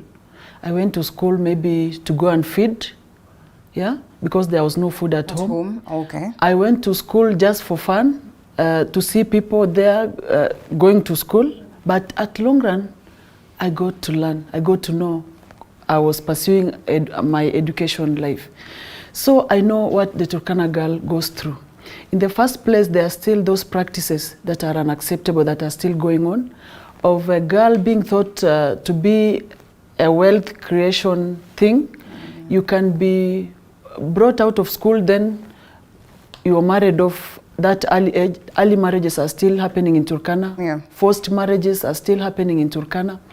The Turkana girl has not yet been given her position, her rightful position. For the Turkana people, they feel like the boy is the person to be taken to school first, apart from those who remain herding cattle and all that. But the girl has a long way to go. The woman representative who was in before I came in did a great job. Right away from her life when she was working with the NGOs, she did a lot for the girl child and for the children of Turkana under a UNICEF company and other companies like Oxfam. She did a lot. And I worked with her journey. So in terms of being aware of my political space, I know what is expected of me because I saw her struggle.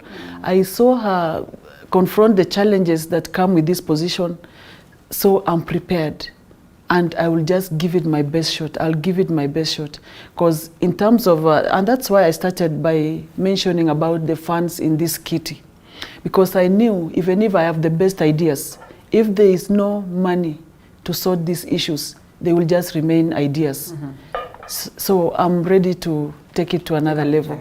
Yeah. Mheshimiwa, that time is coming when some of these things that we look at really will not matter anymore.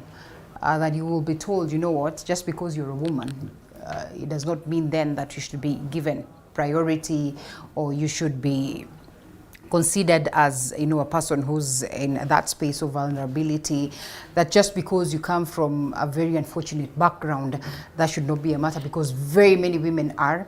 It is a competitive space. How do we make sure that we sharpen our girls and, you know, the girls down there to understand that despite the background, despite the difficulties that you're going through, there are millions and millions of girls who are going through that and they're beating the tides to get to this other side? Linda, I think we are getting there. Like I said, any girl who has seen me knows that it is doable. Yeah. And they just have to fight it hard. There are challenges, of course, like our campaigns. Our campaigns are very, very difficult.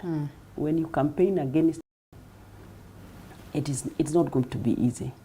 But we don't want to sit back and watch. We want to tell the girls that it's doable. Mheshimiwa Joyce, I believe she's the one you're talking about. Yeah. Joyce Emaniko was a very dynamic woman. Yeah. And she wanted to go for a constituency seat. But then she was edged out by men. You could see them caucusing around who takes what constituency. And I remember seeing her one time getting very angry. Yeah. Yet she had done so much for the party. These things are going to come to an end. We just put a spirited fight. We just have to do it. And of course the advocacy that women can do it. And of course, take girls to school. Like in the region of Turkana, take girls to school. Don't send them to look after goats, to herd cattle or something like that. This is something that's going to go progressively. It has to be done. But I can assure you, when we are up there, we are mentors in our own right, because these girls can see us and they can start now wanting to emulate what you're doing. We go to schools. When you go to schools, we talk to them. You tell them, look, I want you to be an MP when I retire. So this has to be really deliberate. And our electorate needs a lot of civic education, a lot of advocacy that, you know, if they elect a woman, they elect somebody who is very close to them, from the family level to the constituency level, ward level. And it's going to come. The way you hear them call us Nakuru girls, it's because you have to come out. You have to come out and fight. Our governor is a woman. Our senator is a woman. We have the women rep. Yeah. We are 4 in the constituency. We've got 8 MCAs, women in Nakuru. Yeah. In essence, elected leaders in Nakuru, we are 15 in Nakuru. Wow. So let other people look at Nakuru. And don't drop a woman. But also we have to be strategic. I'll tell you, I have a lady friend. who I talked to, and I knew she would make it. She's right in central Kenya. When you are right in central Kenya, and you take an ODM ticket, surely you're not being strategic. Okay. You really. You are about to use that one. Yeah. But it was different this time around for ODM. But did you think that BAMBA had managed to climb the mountain? How far did he climb? What did he get in the mountain? He didn't get a single seat. That tells you are not being strategic. Okay. So you have to be strategic in choosing a party, choosing your partner, choosing who you are going to move with. All these things go together. So campaigns have to be structured in a way that you are aiming at a seat. At the seat. Yes. But just what will it take for us to come out of this space? That, we are going to vote leaders based on ideology. Mheshimiwa here says that, this friend of hers is a noble woman, a woman who's capable. But just because she picks a wrong party, then automatically she's locked out. What will it take for us to come to that space where, first of all, we overlook the aspect of gender, we overlook the aspect of party affiliation, we overlook the aspect of tribe, region. Sometimes we even go pretty much to levels of the local, to family and all that. The Kisii side will tell you that hugely sometimes is about, you come from this family and therefore you're picked and all that. What will it take for us to get to a space where it is ideology, it is this leader, it is what it is that they bring on the table, it is the difference that they envision for their community? You see, Linda, as we are fighting for our space, indeed it will happen. We will occupy that space in future. Mheshimiwa, allow me to cut you short brief. Okay. Briefly, we take a short break because it's a commercial one, and then we come back to you.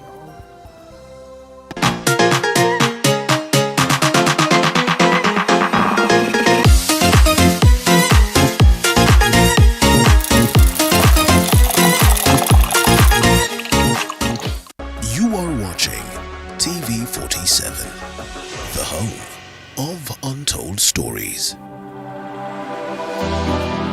How well do you know what's happening around you? Morning Cafe with heated political debates. Baraza la Siasa. Hiyo kitu azungumzie, angalie hali ya maisha ya watu. Informative health discussions. Business, farming. Tasty Wednesday, Fitness Thursday, and Feel Good Friday with amazing DJs, celebs, waimbaji, kuna comedians, alafu kuna wajinga, and music bands every Monday to Friday from 6 a.m. to 9 a.m.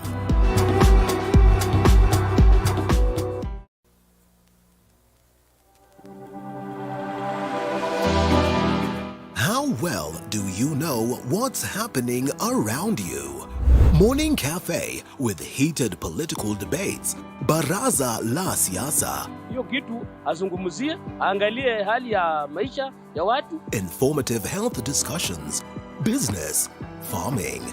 Tasty Wednesday, Fitness Thursday, and Feel Good Friday with amazing DJs, celebs, waimbaji, kuna comedians, alafu kuna wajinga, and music bands every Monday to Friday from 6 a.m. to 9 a.m.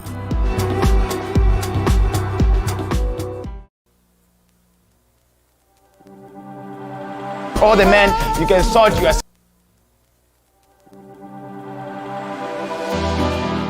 How well do you know what's happening around you? Morning Cafe with heated political debates. Baraza la Siasa. Hiyo kitu azungumzie, angalie hali ya maisha ya watu. Informative health discussions. Business, farming. Tasty Wednesday, Fitness Thursday, and Feel Good Friday with amazing DJs, celebs, waimbaji, kuna comedians, alafu kuna wajinga, and music bands every Monday to Friday from 6 a.m. to 9 a.m.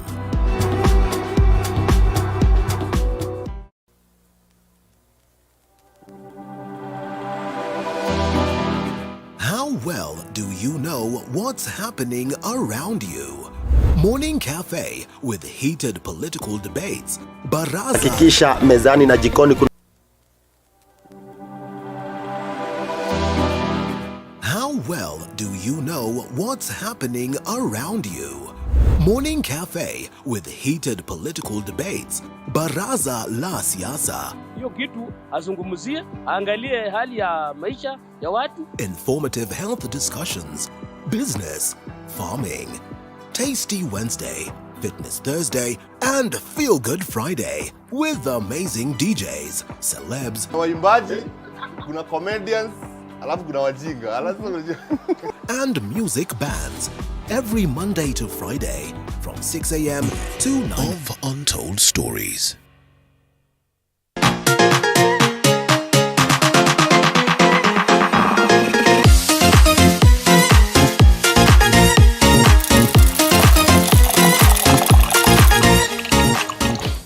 Welcome back to the broadcast. Honorable Jane Kihara as well as Cecilia Sinyen are with us this morning as we discuss the women in politics.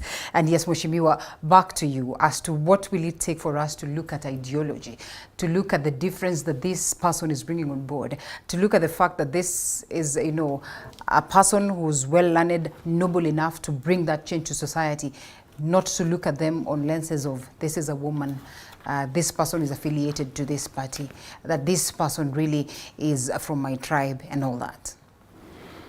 You know, as I had started, the journey has already started. We identified there was inequity. Women were not given the same space with men. We've already started walking the journey to make sure there is equity in the political playing field. And you and I can see hope. I can see a cloud of hope gathering that in future, in fact, in very near future, there will be equity. Then at that moment, there will be nothing like a woman is vulnerable, a woman needs affirmative action. Then there will be a stage for both women and men to compete for these positions. Then at that moment, we've done away with that thing of a woman needs to be given an affirmative action. Then there are these issues of culture. Like for instance, in Turkana, some years to come, climatic conditions are slowly changing our lifestyle. In future, we will not be herders. In future, we will be like any other community pursuing business, pursuing education and all that. So at that moment, a girl child will be out there to school like the boy child. Then at that moment, we will have equal space. There will be nothing like a girl has to vie for the women rep. Like I tell you, in my community, if the woman rep position was for men and women, my community would elect a man. Yes. Oh. Because, and it's not their mistake, women have not been in leadership. Yes. Except for this woman representative position. Yeah. So we have a task to convince our people that indeed women can do. Okay. You know, for my senior honorable here, already Nakuru is above. It's cosmopolitan. Yeah. They have grown beyond that. They have that. already realized the thing is in women. The best leadership is in women. And they have shown it through voting, not nominations. Yeah. So we are looking forward to where all counties in Kenya will be walking the journey of Nakuru. So that time is coming, Linda, as you foresee, that time is coming. Okay. When it will be nothing to do with culture, it will be nothing to do with vulnerability, it will be nothing to do with money. Like for instance now, the poverty levels in Turkana and the honesty in the pastoralist community. So whoever gives them the last cash before going to vote, that is the person who will win their vote. Yeah. So the person will wake up very early in the morning like he has a debt to clear, like whoever... Did you go through that yourself? Yeah, we went through that. It was about money. It was about money. Yeah, it was about money. Yeah. Then for my case, being a young person, it wasn't easy. It was a plus. Yeah, it wasn't easy. It wasn't easy, okay. Yeah. For them, they want people, the mature people, well-seasoned. Yeah. So my story was just the David story. Yeah. Yeah. Like this one by a whisker you get. Yeah. Even our opponents could take up to the stage, like telling people, like, you know, I'm in this race with girls, with small children, so I'm the person to be elected. Okay. So it was intimidating, but we had to focus on the ball. Do you think it has something to do with the party? success? For our place, there's nothing like party. Yeah. Like if you see, we had a governor from ODM, senator from Jubilee, and a woman rep from UDA. Wow. So for them, it's nothing to do with party. In the first place, we don't have a party as a Turkana people. Yeah. Secondly, for us, whoever convinces you at the Barasa, that is the leader to vote in. Okay. We have people who've gotten elected through independent tickets. Yeah, those are partyless people. They have been elected in Turkana because we don't belong to any party. Oh, so really that's a classic and a good example. Yes. Yeah. You know, following up on your story, because I also follow you a lot, just to get to understand, you know, and as well pick some lessons from your experience. I realized that even the 2 terms that you were out in the cold, it's perhaps because you really did not align yourself to some of these many, main parties, and maybe that's the reason why you say one has to be strategic. Does it not disgruntle you that really then you could have served your people honestly and genuinely and give them the best of service, but just because you did not align yourself to a party that they preferred, then they locked you out? The first time I lost, actually, I had gone for, I was defending my seat in 2007. That was clear rigging. I was rigged. Out, yeah? I was rigged out. Then in 2013, of course, we had the new constitution. So I said, I want to be the first senator in Nakuru County. I want to make history. Okay. But then I was not able to get the right ticket. And you think it wasn't because of the party and all that? That 2013 was about the party. I went with a party which was not popular, and it was not popular in that region. I was in North Kenya that time. Mount Kenya region of Kikuyu was TNA, TNA and nothing else. So I didn't grab the ticket of TNA. Of course, for political reasons also, because these men will edge you out at any level. Yeah. It's not because I didn't know the party that was going to was selling. I knew, but they did not allow me to go there for other reasons. Maybe I'll not be able to explain here.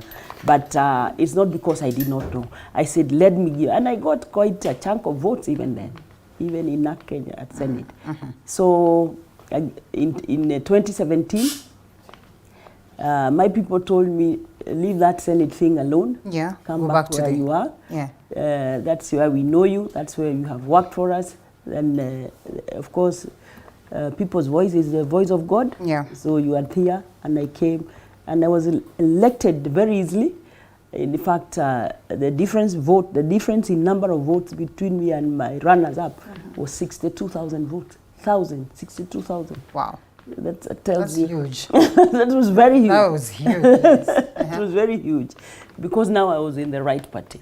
So, as I say, we have to be very strategic. Maybe it's not like Turkana. If Turkana, if I said I have worked for you, let me just go independent, maybe I would get, but it will be a really tough battle. It will be a tall order for you to just get into a different party. You would have, when our people can vote for you as an independent candidate, is when it is you they wanted, and then somehow you are rigged. There are chances of you getting, because they know, once you rig my seat, it's not my vote you take, is everybody who voted for me, then maybe. But why don't you strategize yourself from the word go? Be visible, because this is what happens. Sometimes women wait until it's too late. At times, they don't come out. Women do not. We have leaders in women who just fear this campaign thing, because it's not easy. Campaign is not easy at whatever level. But you need to just throw yourself into the field and say, I can make it. Build that confidence. It's doable. All right.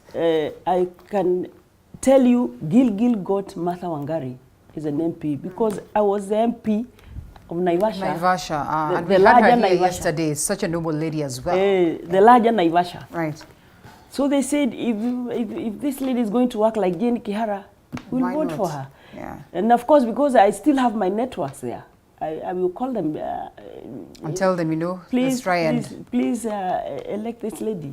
So we are coming. But just how much are we doing this? You know, speaking on behalf of the ladies, those ones that have already gone, you know, and have done so well ahead of us. Are we coming out of this narrative that women are their own enemies, as they used to say? Because like she rightfully puts it, you cannot even blame the women of Turkana because they come from this society that speaks of, you know, men always being at the top, the space of the women being in the kitchen, the space of the women being fixing the house. And now getting them from that is like a culture shock. So do you suppose we are getting into these spaces where you speak that you can confidently make a phone call and say, you know what, instead of honorable so-and-so who's a man, why don't you try this woman and see whether she can bring change? We are getting there. We are getting there. Especially the fact that we are working, you know, so to speak, in the vote, it's the women who come out to vote. So saying women are their own enemies, maybe to some extent, it's just that advocacy I'm telling you. They need to be told, yes, let's try a woman this time. And it's getting there. Because those who have been elected have worked and they have seen. I've told you, people, those ladies who have come from women rep, and they have taken constituencies. But it is not so obvious. You know, for a woman to be seen, you have to work 3 or 4 times than a man. For them to see you. So you need to be more aggressive and come out. You have to shine that this is the person we should go for. This is different. If you play the game, politics game at their level, they will not see you. Okay. People will not see you. And as you go beyond, we have been accused of, you know, deliberately neglecting the boy child, appearing as though we want to outshine them. Then how do you as well do that categorically, especially in Turkana? And I still insist on Turkana because then we understand where you are, and you also acknowledge that indeed is a big problem. How do you play this game without appearing to, you know, take the space of the boy child? Because if you do that in their quest to guard their position jealously, they will definitely lock you out. So how do you try and strike that balance and remind the child, the girl child down there in Turkana, that, you know, it is possible, you're capable, aside from affirmative action, indeed you are worth being in this space without threatening the boy child? You know, Linda, even if you pursue politics as a woman, the motherly instincts will always be powerful in you. The motherly instincts will remain with you.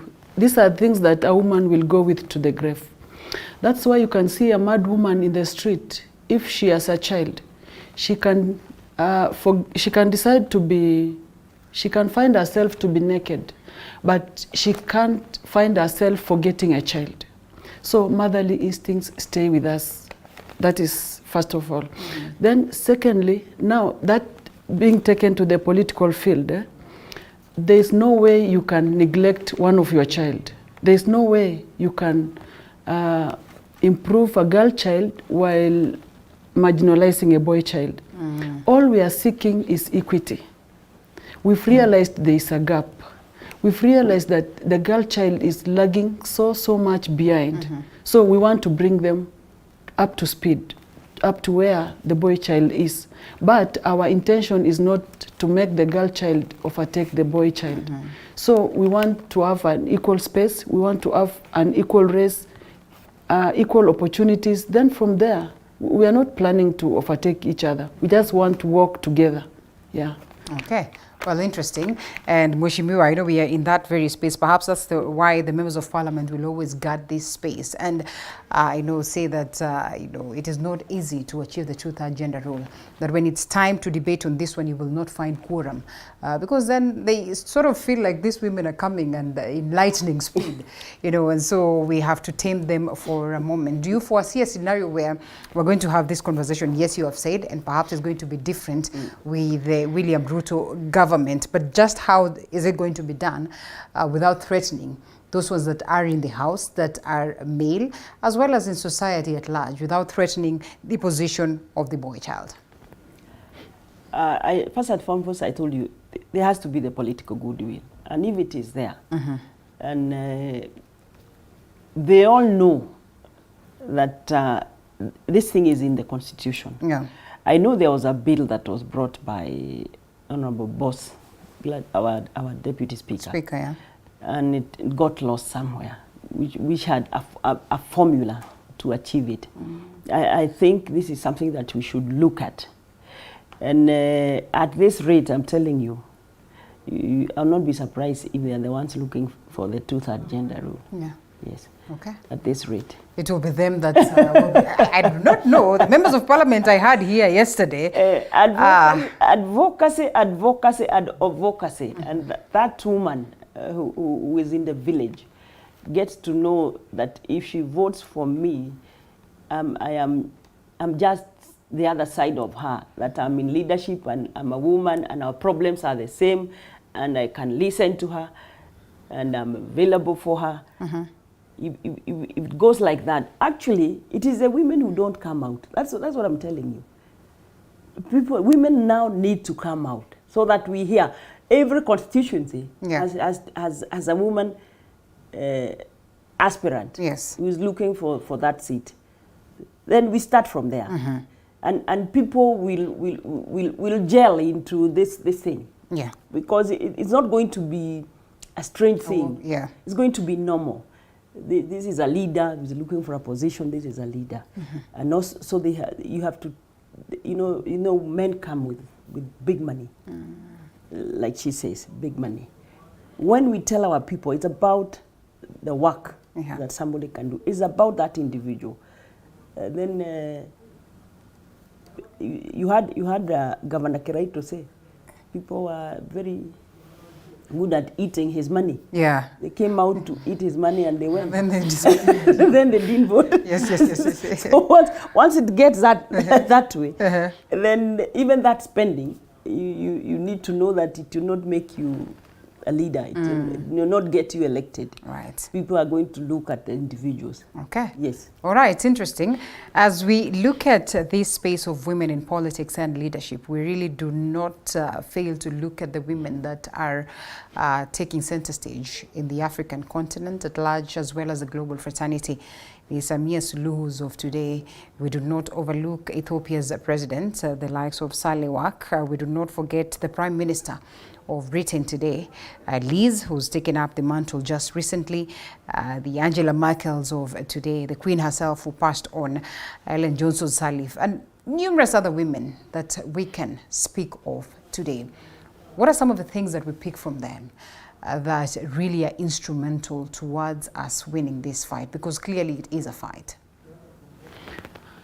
Linda, one of the challenges that women have to pick with them is how to balance politics with the social life. That is what has failed us. You know, there's this notion that if a woman is elected, you're even told in a barasa, if a woman is elected, she will get empowered and she will abandon her marriage. That is one of the biggest things that people have for women in leadership. So as women in leadership, we have a task.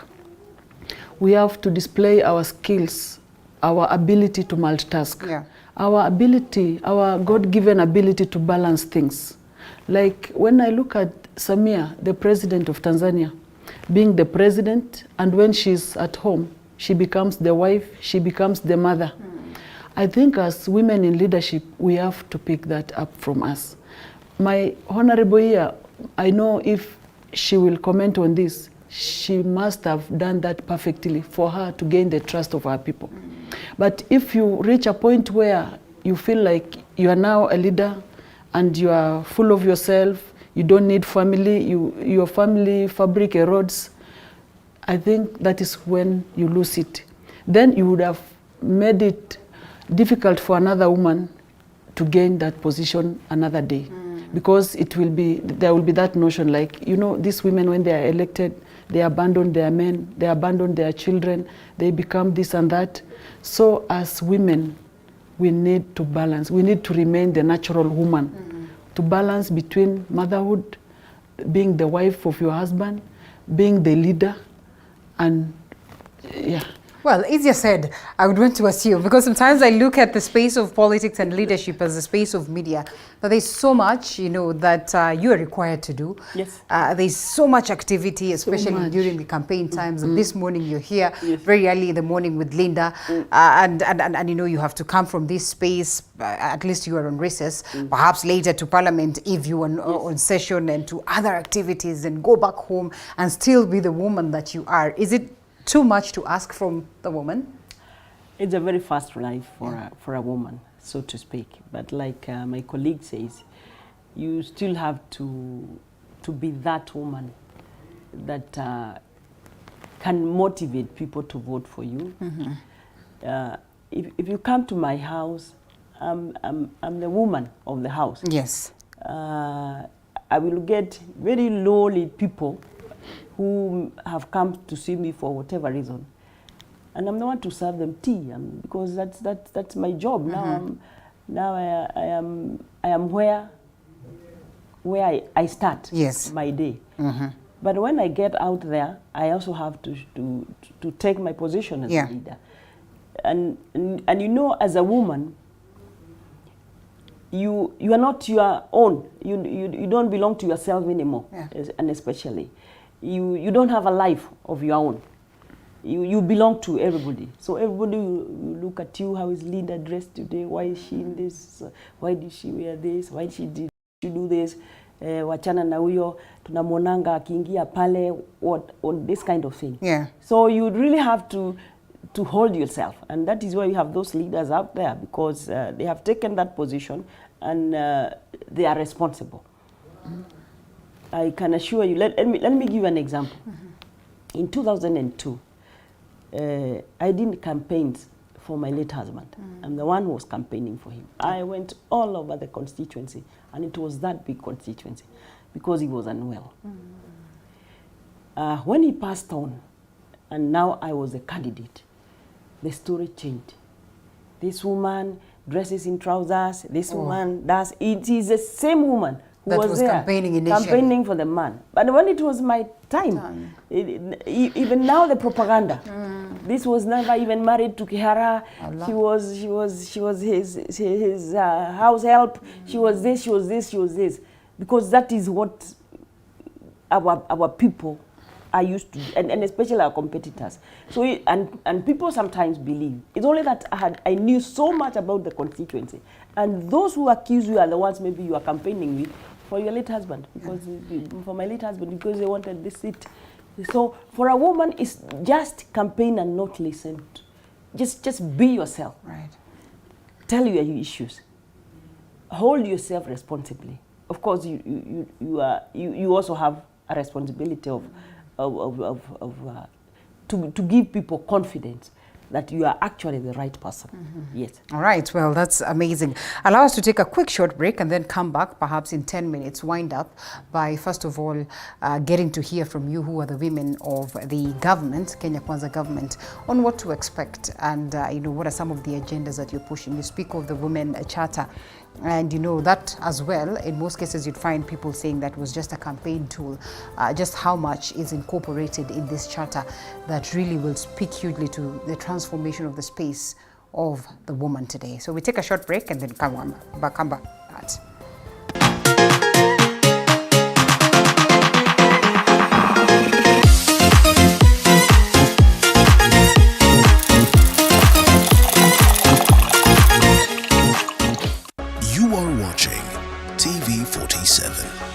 The home of untold.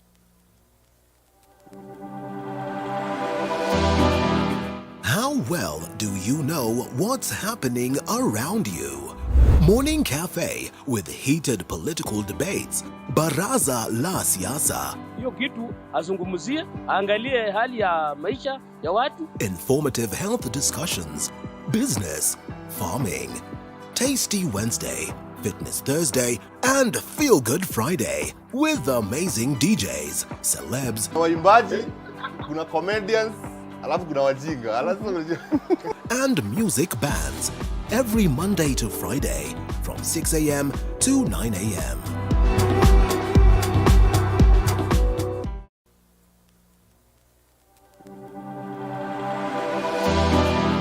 How well do you know what's happening around you? Morning Cafe with heated political debates. Baraza la Siasa. Hiyo kitu azungumzie, angalie hali ya maisha ya watu. Informative health discussions. Business, farming. Tasty Wednesday, Fitness Thursday, and Feel Good Friday with amazing DJs, celebs, waimbaji, kuna comedians, alafu kuna wajinga. And music bands every Monday to Friday from 6 a.m. to 9 a.m.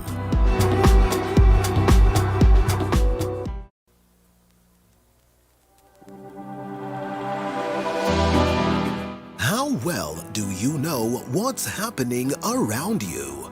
Morning Cafe with heated political debates. Baraza la Siasa. Hiyo kitu azungumzie, angalie hali ya maisha ya watu. Informative health discussions. Business, farming. Tasty Wednesday, Fitness Thursday, and Feel Good Friday with amazing DJs, celebs, waimbaji, kuna comedians, alafu kuna wajinga. and music bands every Monday to Friday from 6 a.m. to 9 a.m. Convinced so far that it will be bringing the change that Kenyans have anticipated for the longest of time? I think it should. Like I told you, we have seen people we know. And let me give an example of Aisha Juma. First and foremost, I was very impressed and I was very happy. Aisha Juma is not going to start a ministry. She's going to run a ministry which is already there. Okay. So she's going to move with a whole lot of staff who are very articulate with those issues, and especially being a gender ministry. She's going to gel very easily because she's a feminist from her upbringing and all of that. I see a lot of change because one, we have a plan or the manifesto, and if this manifesto is going to be implemented as it is, I see a lot of change and I have got a lot of hope. And Kenyans do, because our party leader, our president today, is really focused. And I have walked a journey of campaign with him. And sometimes I would look at him and ask him, Your Excellency, this youth of this country have got so much hope in you. Are you sure you're going to deliver? He said, he would answer, hiyo ni kazi rahisi, tutafanya hiyo tutafanya. And you can see the speed he has taken the country at. It's not me. I have got a lot of hope in this government. A lot of hope. And if it doesn't work, it will be just too bad. But it has to work. It has to work because, one, he's focused. Secondly, he's a genius, so to speak, if you ask me. He has got answers and he's got the right people. Okay. He's a very good listener. You know, Linda, if you are a leader and you don't listen, chances are you'll go astray and you'll never know that things are not working anymore. He's a very good listener. You listen, he'll argue with you until both of you are convinced this is the route to go. If you have a leader who listens, this is something that is an asset. Of course, he's not lazy. Everybody knows he's not lazy. Lazy. He would do 19 meetings in a day. And I'm sure the people who will have it differently are the people he's going to work with, like those ones who have been in the ministries and just lazing around. Everybody has to wake up for this country to change. For this country to change and get it on economic fit, everybody has to be up and running. Yes. Okay. Yes. All right. Up and running, you think that is what the people are going to get, and more so for these counties or regions that have been marginalized and historically we have seen, including your very own region? Yeah, I'm not going to say something far from what my colleague has said.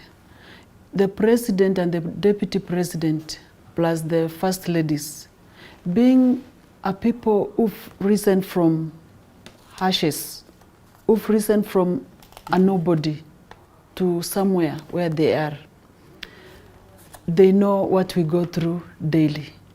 They know what it feels to go angry. They know what it feels to be chased out of school because of school fees. So they know what a Kenyan person goes through in daily basis. Yeah. So to them, it's not rocket science. Like we used to have the initial State House boys, you could tell them anger is ravaging Turkana and they could imagine like, is it because some lorries have delayed delivering food or what? Yeah. So these guys know what we are going through on daily basis.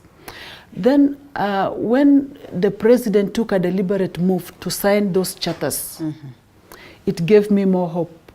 It's not just like the big four that were just mentioned, big four, big four, big four, big four, then they vanished into thin air. Yeah. So now that we have signed charters, signed documents, we have hope that this is more binding. It will be delivered. Okay. Yeah. And being the energetic leaders they are, the kind of energy they are putting into this, the commitment they are putting into this, they don't have time for drinking, they don't have time for planning future dynasties and all that. Yeah. They are now hands-on. They want to deliver to Kenyans the promises they made. That gives us hope. Right. So in our regions, I think for the first time, because we signed charters, I think you saw this going around all counties, including my county. There was a youth charter. People from my county had put some flesh into it. There was women charter. Women from my county were in the process. Okay. So we feel part and parcel of this process. Then the recent one that has swept away my heart, that has pleased me so much, is the banditry in the north. Yeah. At the moment, government, at least we can see government pursuing the bandits and arresting them for the first time. Yeah, like you see, we have arrested this and this, and it's all over in the media. It gives you hope that at least there is hope. Yeah. So I have so much confidence in the Kenya Kwanza government. It will be delivered.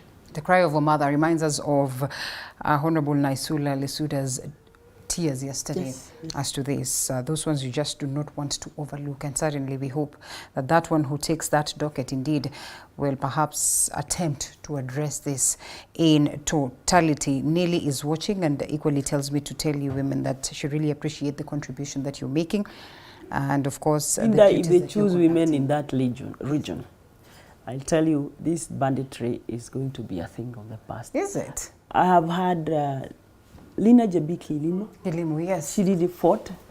Kipchoin. We have Sarah Corel.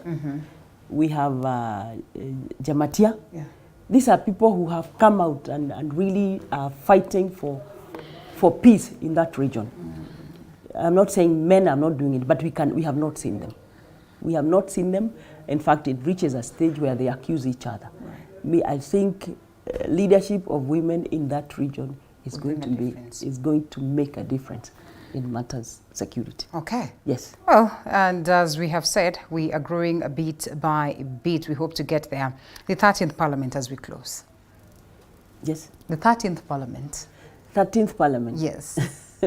13th Parliament is just started. We just sat. We have got very new people. We are not yet to learn each other, but I'm sure we have not gotten our committees so that we start work. You know, a government is formed when you have parliamentary committees. That's the time really when business starts, and then we have a government. I've got a lot of hope in the 13th Parliament. Yes. Well, we look forward to see that. I will not ask you that question because you're sitting in there for the very first time, yeah? And so let's get to see what you pick from there. Quality of debates is one of the things that we'll be looking at. The fact that we'll have leaders that are independent, you know, let them not be coerced by, you know, the outside forces. to make decisions, and we look forward to a parliament that indeed is going to address the issues of the people. We really hope so. And billions of bills that are really instrumental to this very change. As I have said, Nelly is watching this morning from Mombasa County and says she appreciates what it is that the ladies are doing, and we continue to pray for them in this space of politics that really is not so friendly. But then again, we are glad that you have attempted to make it as friendly and lay the ground. Somebody has to do it. Yes, somebody has to do it. Somebody has to do it. Oh, yes, I agree. And once again, asante sana that you are the ladies that have taken up the mantle. Honorable Jane Kihara, Member of Parliament of Naivasha, as well as Honorable Cecilia Asenyen, Women Representative of Turkana. It was great having you this morning. As we come to a close, your parting shots. Is to thank Naivasha people once more and tell them I'm ready to continue from where we started. We left just last term. Yeah. And we are going to go places. I think once we fight this NGCDF and we get it right, because Naivasha is one of the 7 constituencies that have got very many wards, and we got a different formula where we get more. We have been suffering. We are going to do greater things. Our children are going to go to school.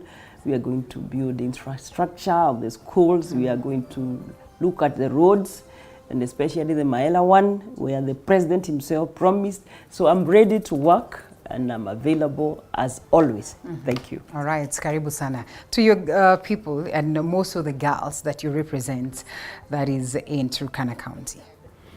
Yeah, to my people in Turkana, I want to assure them that I'm still the Cecilia they elected.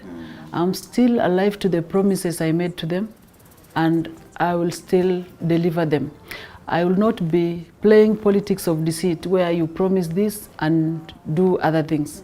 The things I promised them are the things I will do, and I will even get out of my way to do the things I didn't promise them. And I want to let them know that I'm aware that this position I'm holding today is not for my fame, it's not for my building my name, but I'm holding it in trust for the girl child of Turkana, for the woman of Turkana, for the Kenyan youth today, so that there is future, so that they know they can be elected, so that they know their predecessors have set good stepping stones, good grounds for them to continue from there. So I'm grateful, I'm thankful, and I'm so humbled by the chance my people have given me. Thank you so much. You know, they always say, mkishakuwa waheshimiwa, the story changes. Yes. I hope it does not change. No. Thank you so much, ladies, for speaking to TV47's Morning Cafe. And we close it at this very point, not in totality. Tasty Wednesday still coming your way. And remember as well, we'll be crossing over to, you know, get to just join in as to the processes of vetting. Then we'll continue, as earlier mentioned, we'll be having different faces today. Those ones that are different from 3 women at that. Yes, Wafula is going to go today. Tuya Soipan as well. We'll be expecting to get to see her. So it will be interesting to watch. So there's going to be more comment, Tuya, Njeru, Malonza, and Wafula. Okay, so let's look forward to that. Yes. Asante sana. Thank you. We close this one. Let's cross over to Tasty Wednesday. Perhaps later on we'll speak to Apollo Kamau if they will have already gotten into this space to tell us what to expect for the day.